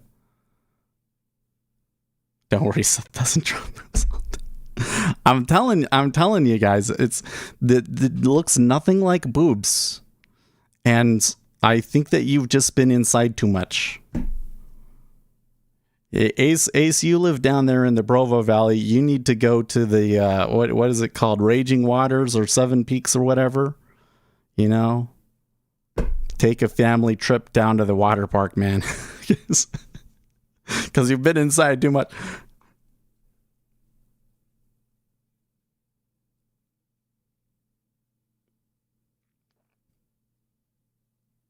So Ace, this is as it pertains to your strategy. This is the thing that I find interesting. Okay, it seems to me that what you do is you have a trailing stop when you get things run, and that last contract you have a trailing stop that you trail a certain number of points behind the market, right? Now there's some problems with that, but it's been working out for you overall, right? But this kind of example here is like a perfect example of it, where it's like, it all just depends on how far you trail it back, and the further back you trail it back, the less likely you are to get hit. So the larger your winners will be, like the larger your largest winner will be, but the smaller on average that your average profit will be, because when that stock gets hit, it's going to be a lower price, right? So how do you sort that out, right? And one of the ways that people have tried to do that is they've tried to use like the range, right? Like this is where like the ATR stop comes into play, except for that past range doesn't seem to be very good at predicting what the future range is going to be, you know? So if all you're doing is just trailing it, then that means that you haven't solved that particular problem. So then the thing that it must be where your edge is coming from is probably more, when do you even start to let it try and run? Because you don't let every single one run. How do you determine that this is one really worth trying to let ride?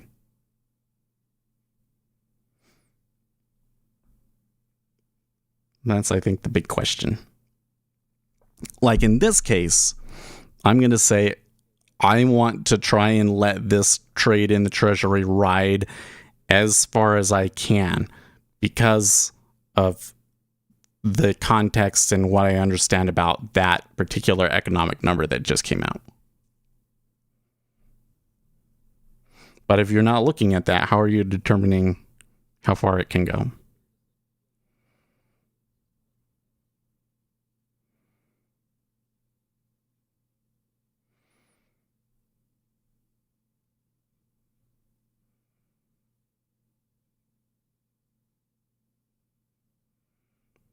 If you keep things in perspective, the market gave me a bundle of money and then paid me $100 an hour to let one last contract run. I locked in 1 point plus a tick, so $50 in half an hour. Yeah.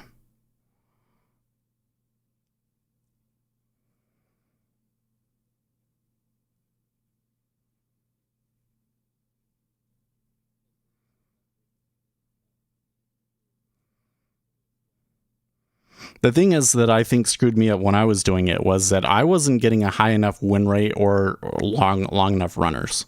I was taking the runners off too short, and then I was taking a lot of trades where I had a probable signal, I suppose, but it just didn't work out. And so like my win rate was like pushing more like 35-40.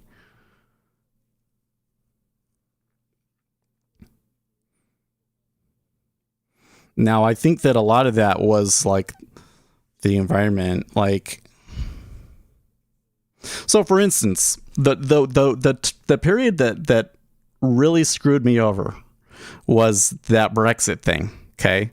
And you weren't really around. So like I was taking all these trades and then you come in later and I'd be like, oh man, I took like such a huge loss. What is wrong with me? Remember that, right? And that would be in a period where ranges would be larger. Like if you had been trying to ride those, I bet you that you would have gotten a little bit of a profit, but that you would have been stopped out, right? But those were, the situation there for me was that I would take like an initial trade and like it would immediately get stopped out right away, right? So maybe we should go back. Maybe there are some filters that are helping you avoid the getting stopped out immediately sort of a thing. Getting stopped out on all 3 contracts. If you're doing 3 contracts, and you take it and it goes against you right away, and then you take a 1 point loss on all 3 contracts, like that's what was happening to me too often. And the profits that I was making on the other side didn't make up for those.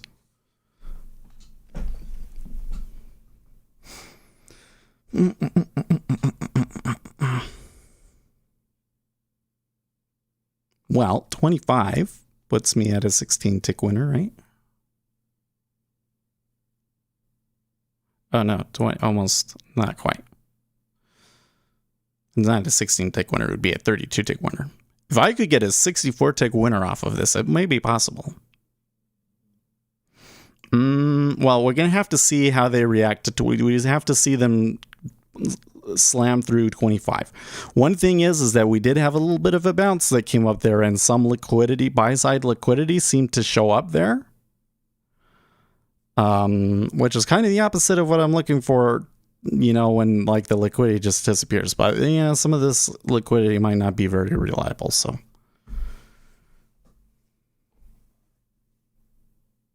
I have tried mixing things up a little this summer, taking profits earlier than usual. 1.25 points is the usual. Well, you're definitely going to have to do that in certain situations.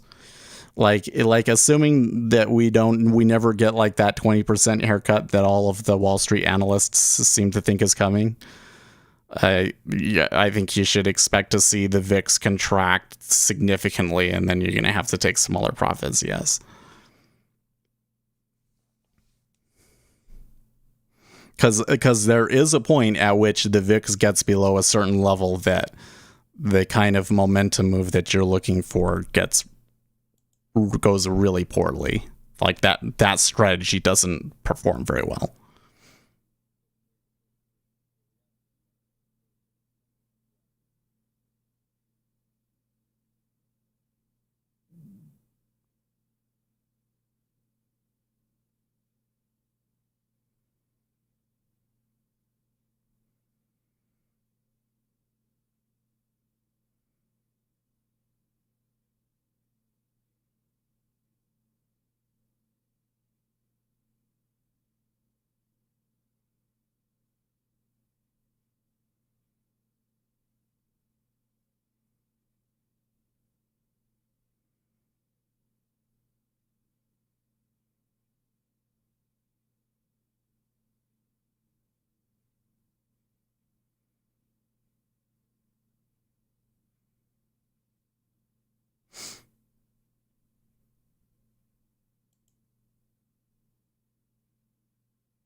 So there's 25.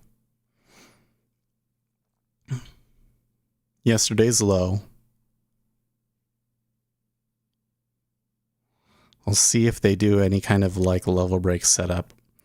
The problem is that sometimes when you're getting really strong down moves, that the liquidity just pulls in and it just kind of falls through. And you don't necessarily see like the reloading or any of those kinds of things.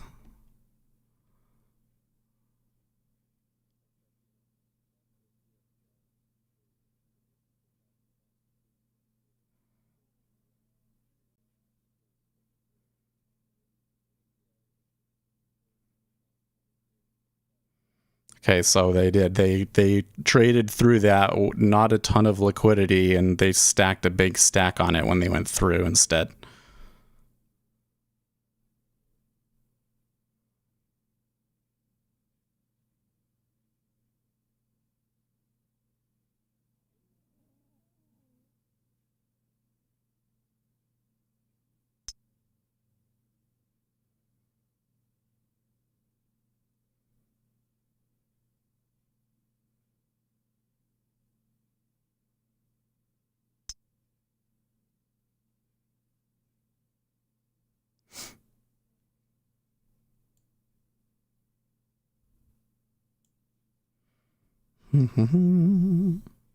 So I pulled like a 2 or 3 ticks out with a second contract somewhere out back here. So this doesn't completely reflect what we're at, but this is 30 ticks.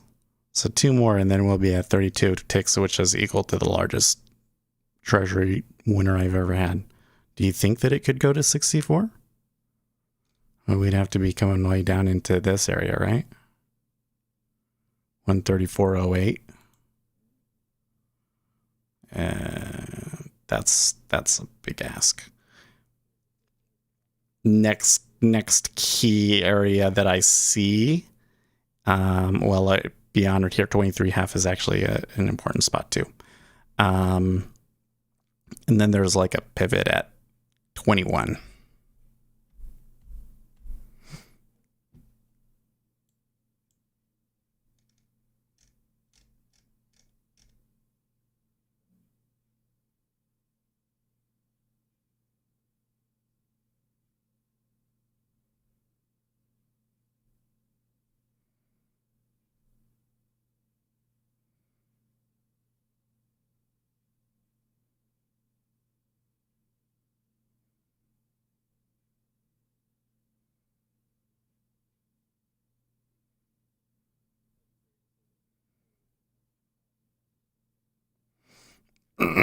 This is great. I should have just taken this with a live trade. I wish this was live, man. Like, this is the kind of a situation where I'm 100% willing to take the risk on and everything. But no, I'm going to save it all for yields. Too bad the yield futures aren't already going. That would be sad if the treasuries collapsed before the micro treasury yield futures went live. Okay, so there's 21. Jeez. Claritta's still talking, by the way. I believe that during the next few months, additional information concerning the job market strength will become available.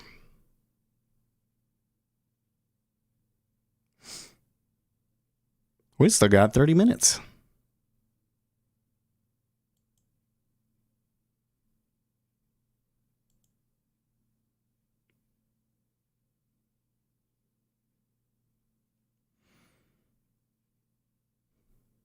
And where's the dollar at now, huh? 92 and spot 22. Gold move is completely unwound. Yen still looks scary.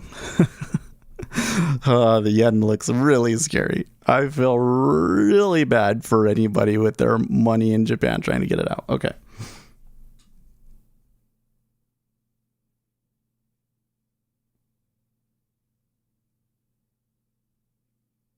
No, it's not live. Oh, that's what I was just saying. I was like, I wish it was live. So I made it, don't trade live during the summer, for one thing. But I had made the decision that I was going to save all of the risk that I had available to use for when the micro treasury yield futures went on. I took one trade in the E-mini that I felt really confident about, and that paid for like commissions. And that was it. So I don't plan on taking any live trades until the micro treasury futures come out. And even then, I'm going to still be very risk adverse, especially there in August, and only trade it live when I really think that I have high probability trades. So, hold up. So interesting that the dollar is coming back like that.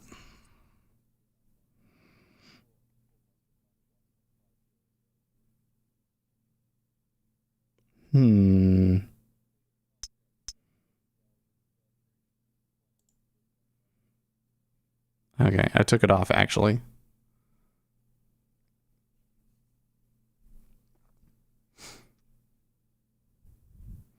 So I'm looking over here at the E-mini, and I noticed the ace is going short. Okay. So I'm not 100% sure why the E-mini is coming down, but it may be due to the dollar rising here. I think that move, the move in the treasuries is definitely clear, right? But in order for me to see something that really becomes the kind of move that I'm looking for, I should see the E-mini following it as well, and I'm not. So that gives me enough pause. We're in a liquidity area here at 22, it appears. It gives me pause to maybe wait and see what it does. I could get back in again. I probably won't, right? Probably won't take another trade, but so we'll just see how it works out. But that was enough to scare me out. It's interesting. But Ace, you got stopped out. We already talked about that. Nasdaq says what happened? I don't know. Well, so after the news, after the 8 o'clock news, it was a pretty significant move, and the treasuries reacted very, very strongly to it. The reaction in equities was muted, and I thought at first that was just because of the dollar and they would come along. But over the last 15 minutes or so, they haven't, and now the E-mini is pushing lows of the day. And the treasuries are backing off a little bit as a result of the risk-off action coming in.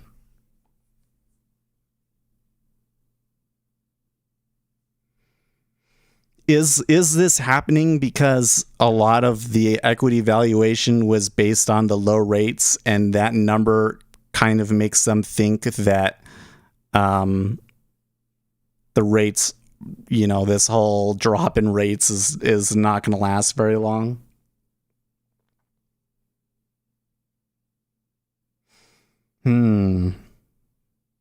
Dude, if that is what happens, okay, if that is really what happens, is the yields come all the way back up to where they were, and the E-mini falls apart, how do you think that Alphadyne will feel?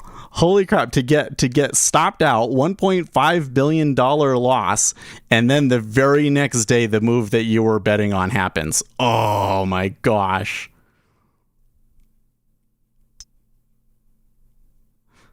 My CMI me guy said sell the farm. No, farmland is I hear that farmland is a good investment right now. Bill Gates is trying to buy it all up.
Ace was in a long, and he it hit his trailing stop, so he took profits. And we were frustrated because we were thinking that we could see a new high of the year.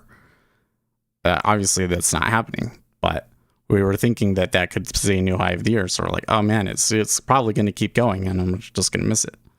But instead, it turned down. So I guess it was a good thing that he got hit where he did, right? He says so much for falling the rest of the day. He's bouncing hard, huh? That 4,400 level sure is a magnet, isn't it?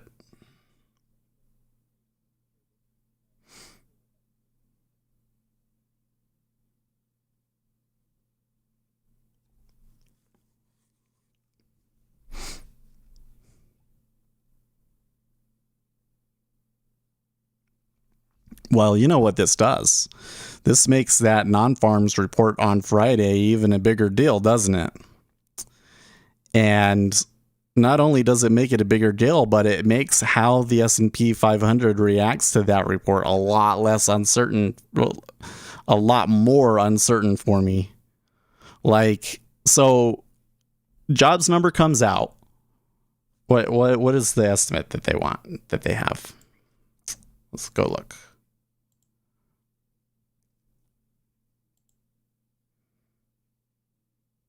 Well, unemployment claims they're looking for 382. That's an important factor too. Okay. So they are looking for a non-farm employment change of 870,000. So let's say that the news comes out on Friday and the employment change is 1 million. Let's say the employment change is 1 million. That should be good, right? And the treasuries would probably get slaughtered in that situation. So in that situation, I'm really confident about which way the treasuries will go. They will fall like they did today. But does the E-mini take off and go to new all-time highs? Because we just got a positive read here, and the E-mini is struggling. And one possible explanation for that is that the yields are increasing and the dollar is strengthening, and that is hurting the S&P 500, right? So then in that situation, there is a possibility that the non-farm employment change could be 1 million and it could be bad and it could be a sell, right? Or on the flip side, non-farm employment change comes out and it's 500,000 rather than 870. You know, maybe the E-mini could sell a little bit and then bounce back hard because, hey, more free money forever by the dip, right? You know, or it could do what they should do. And if the number is good, they keep going up. And if the number is bad, they go down. Like, I'm not sure what's going to happen on Friday, but it's going to be a day, huh?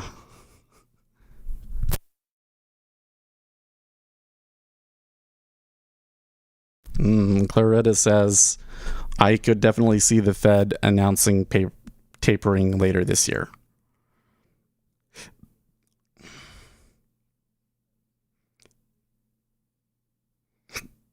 RJ, we didn't get swoosh to 91. No. Well, the one consolation is that even though they pushed lows and everything at the moment, they're not turning full risk off yet. The Treasury's backed up enough. So I've seen this before. This is why I'm a little... there was a trade one time. I don't remember what the deal was, but it was a number like this and the Treasuries got slaughtered, and I tried to run it, and then it came all the way back. And I mean, it was a really big move like that. And I was absolutely flabbergasted. I can remember early on many trades like that where I was just so utterly frustrated because I did not understand why it bounced back the way that it did. And then later on, I was like, oh, I missed this, that sort of a thing. So now I kind of know, like, okay, here's some early warning signs that something is wrong. Okay, the S&P 5, if I'm going to have something that's going to run down all day And honestly, like, we're not even close to looking like that's done, right? Like that should be, like I was saying, you should get a little pullback and then down and down, and then you get it'll go like this, right? So maybe at 16, let's just say. We could calculate what we think the move will be, but let's just say it's that.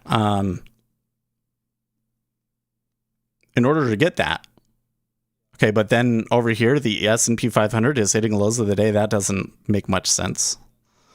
So something's a little bit wrong. It makes sense to take it off. We shall see.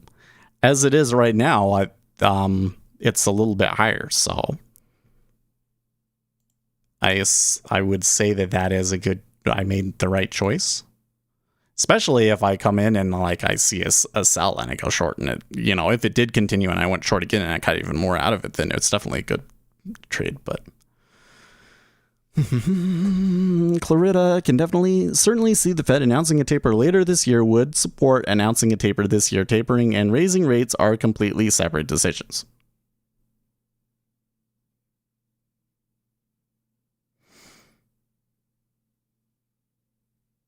Yeah. You're so wrong. I'm asking the why is a waste of time. Listening to an answer is even more a waste of time. It's not a waste of time, and because the issue that you're always going to have in the markets is if you have a probable signal, the fundamentals and the moves that come off of the fundamentals are going to be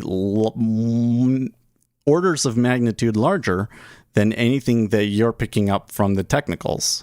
So if you don't understand the technicals, you're always going to be risking these situations where your strategy fails hard and you could have prevented it and you didn't.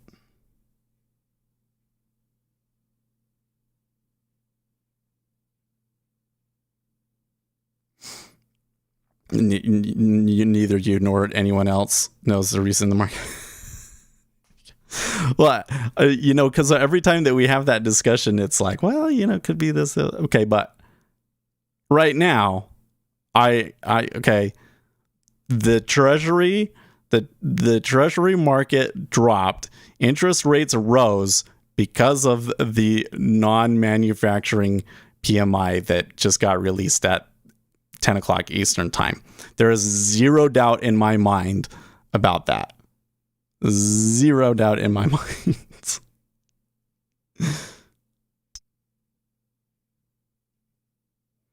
I don't know how I would conclusively prove that to you per se, but I would be really surprised if you could find me a single bond trader out there that thinks that it was something else, It's like I'm pretty sure that that's what moved the market in that situation.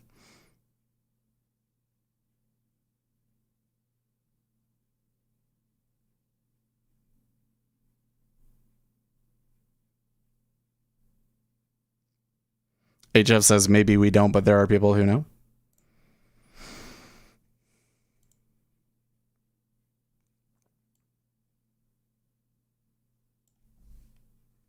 I remember reading this thing where they were saying that there was this guy and he was market making in a certain market, and he was like, sometimes there are moves that happen and you can always go and find out why that move happened, but sometimes it's just not worth the effort to go and find out. But when he was making this market, he knew all the major players in that space and he was talking to them on a regular basis, and he says that for that period that he knew he could point to every little move and say who caused it and why they were trading it.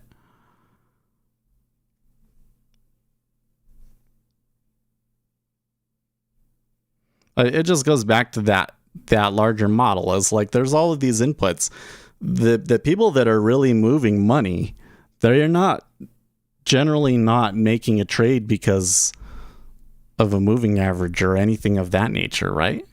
They're making trades because of their larger read on the economy, because they have to make predictions much further out. So you're almost like forced to, right?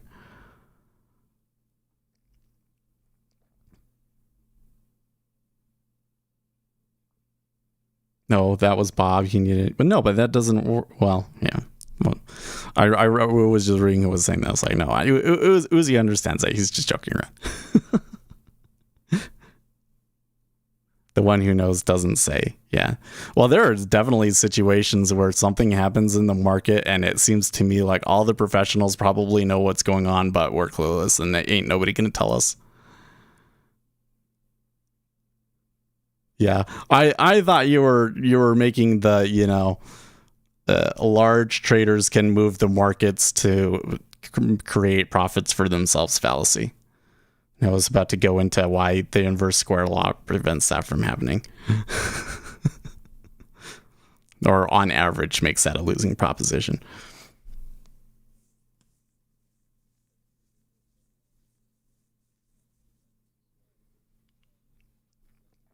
It's actually, you know, what we saw yesterday. It's a good time to think about that, right?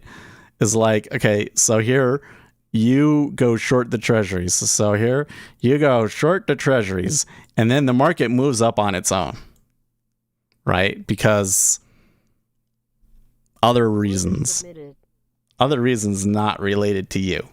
Oh wait, why is it taking a trade here? Order canceled.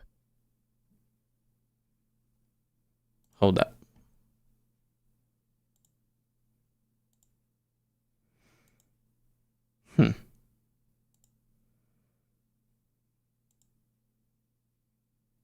Okay, yeah, it was J.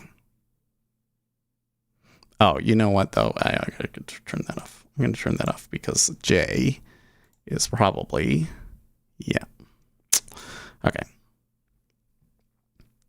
Anyways, let me restart. Imagine you're in a trade, here's the market, and you say, I think that the treasure market is going to go down. So you sell it, and maybe you do have an impact. You probably should have an impact, but then it comes back up because of something else, right? Okay. Now what are you going to do? Because you're in a losing position, and if you sell it, what's going to happen? That's what happened yesterday. And then once the buyer was gone, and then the other news came and it went, sucks for them. Oh, sucks for them. If Bob wants to piss 500 contracts into the market, he just needs someone to follow him for a tick, and he's good. Yeah, it actually is probably. Like, well, a lot of what we're talking about is like at larger scales, and when you're only talking about like less than a tick, then you probably could do that sort of thing. SKJE, what platform do you use, please? I use Jigsaw Day Trader and Ninja Trader 8, and I have a video about it on my main channel. So if you go to the channel page, it's called What is the Best Day Trading Software Platform, where I talk about why, and I have an affiliate link for Jigsaw. So if you get Jigsaw and you use my affiliate link, it helps the channel out a lot. So, okay, so, oh, was that a new low? Yes, it was. Well, isn't it just like I said? I was like, well, I could take a short up here, but probably I won't, and then it will go down to a new low. Okay. I'm still a little weirded out that the S&P 500 is just meandering around the open, so I'm a little unsure about the Treasury trade. Like, I was thinking I should be able to take this short and hold it until it dies down and then take the profit once we've reached the limits of our impact, sort of a thing. But this stuff going over here still has me a little, confused. And Clarita is still speaking too.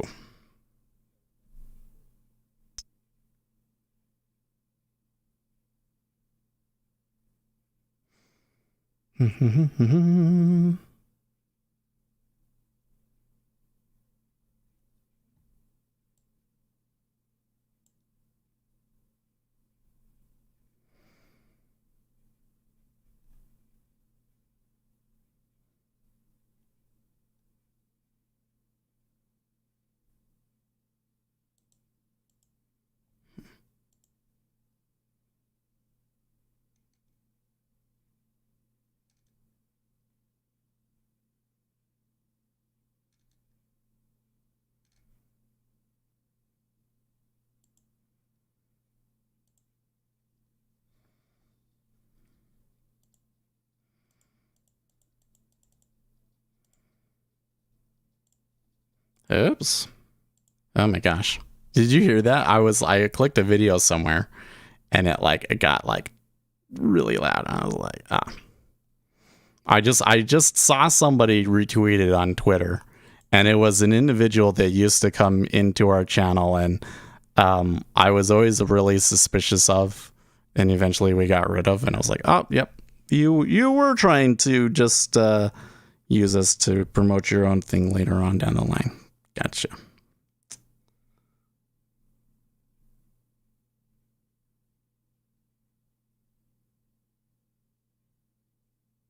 That was the guy that would really frustrate me because I don't know. I think no, maybe that's somebody else. I gotta go look. Maybe I'm thinking. Maybe I have people mixed up. Let's go look. Let's go look. Maybe we still like this guy. I'm gonna go into YouTube and I'm gonna see like all of the names that are banned.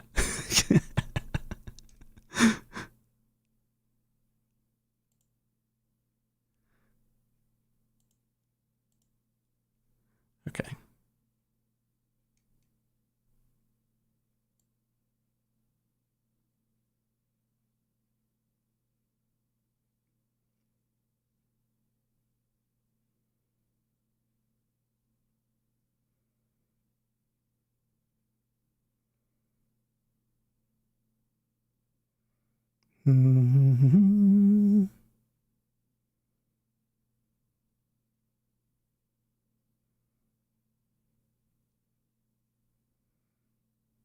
Oh, it's not. It's not.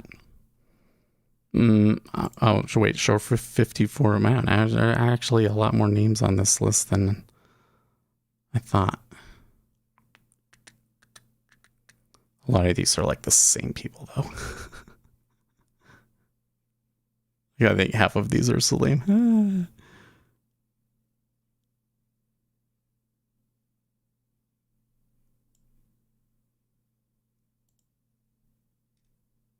Huh. Okay, I don't remember who it was then. Do you remember that, Uzi? There was this guy, and he would come in and he would post like he would post a chart of the volume profile, and it would be like, oh, it's obvious what the setup is from this, and then like, you know, it was like, no, you're full of crap. You're posting a picture that says nothing and then coming back and saying, see, I was right when you never made a prediction. You remember that? Oh, NASDAQ trader, we were just going through the band list trying to remember a certain situation. I was like, oh, this list is like a lot longer than I remember. But then it was like, oh no, like half of these are Salim. Uzi says vaguely. No. So the person that I was seeing on Twitter was Smash the Bid. I think that's somebody else. I don't think that was the guy. I think Smash the Bid was friendly. But he is somebody that's come through here on the channel from time to time, right? But he apparently has a YouTube channel now, and he was being retweeted by Bookmap. Uzi says, I do remember Smash. He was always nice. Yeah, I think you're right. I'm if Smash sees this, I'm sorry. I was remembering you as somebody else. You're wrong. You're cool. So good. My recollection about Smash now is that he would always come in and make comments that seemed to be really insightful, but I couldn't completely figure out where he was getting it from.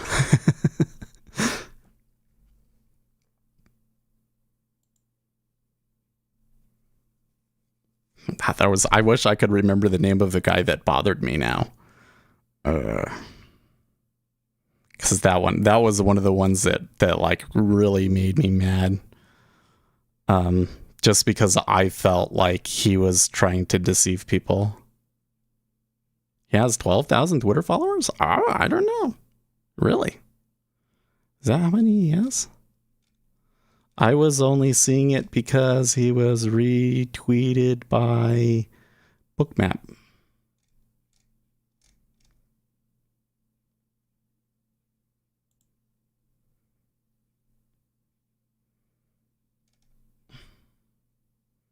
If I can find them here. Is it already gone past my screen? What the heck? You can't even see that. I can't even find the tweet that I was talking about, that I was looking at now. No, it wasn't 5 minutes ago. Come on. What? Oh, here it is. He has 12,000 Twitter followers. From Short City, USA. Oh my gosh. It might not be the same guy that we remember, though. That might not be the same guy that would come in on the stream every once in a while.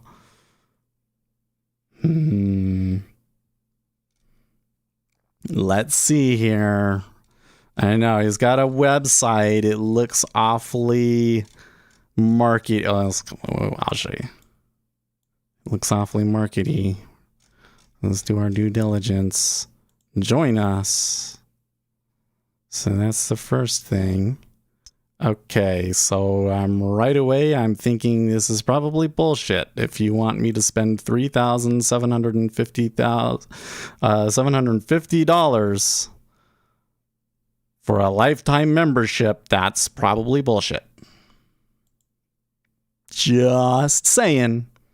Like, that is my first thing, is if you've got, if they're offering a mentorship and it's thousands of, or software, frankly, and it's, if it's a platform, if it's like NinjaTrader, you could spend $1,000 on that. Like, think about that for a second.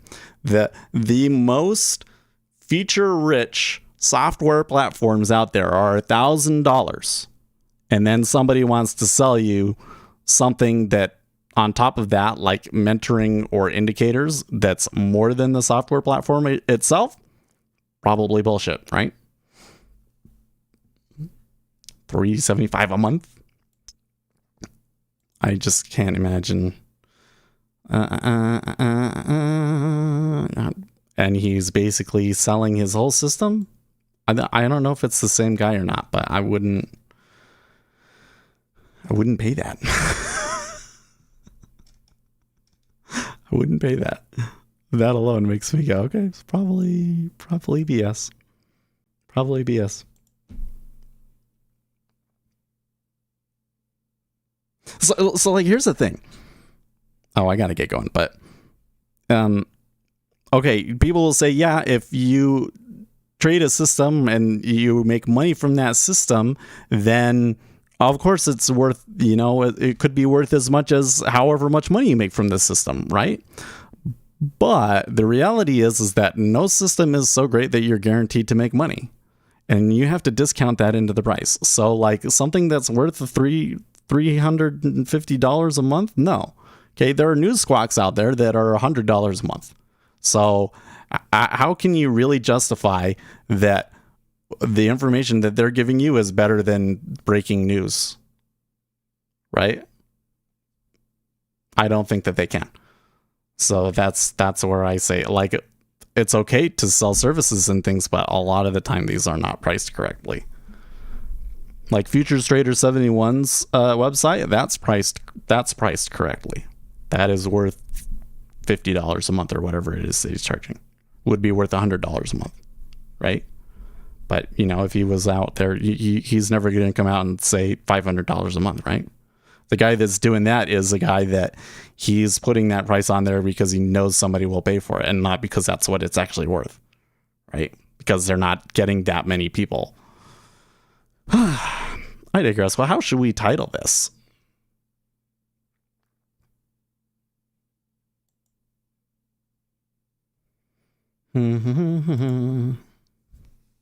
I suppose I shouldn't say that like an overly expensive course means that they're a bad person or anything, but that would be to me, it would be like, okay, I don't want to associate with that channel, for instance.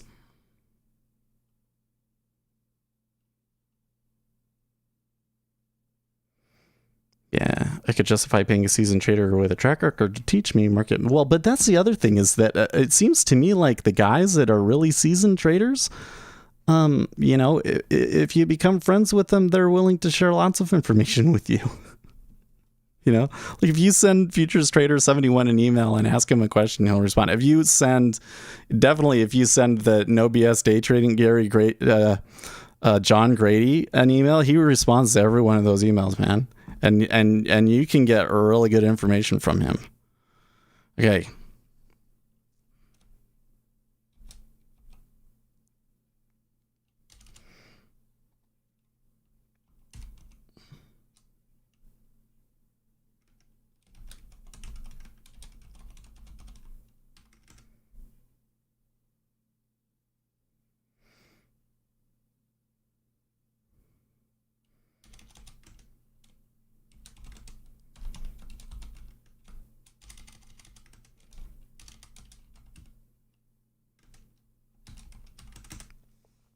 I want to come in here and I want to mention that we caught a 32 tick move, but I don't want to lead anybody to the impression that that was a live trade.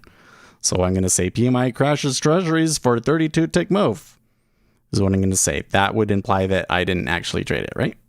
Even though you can see that it was a big move.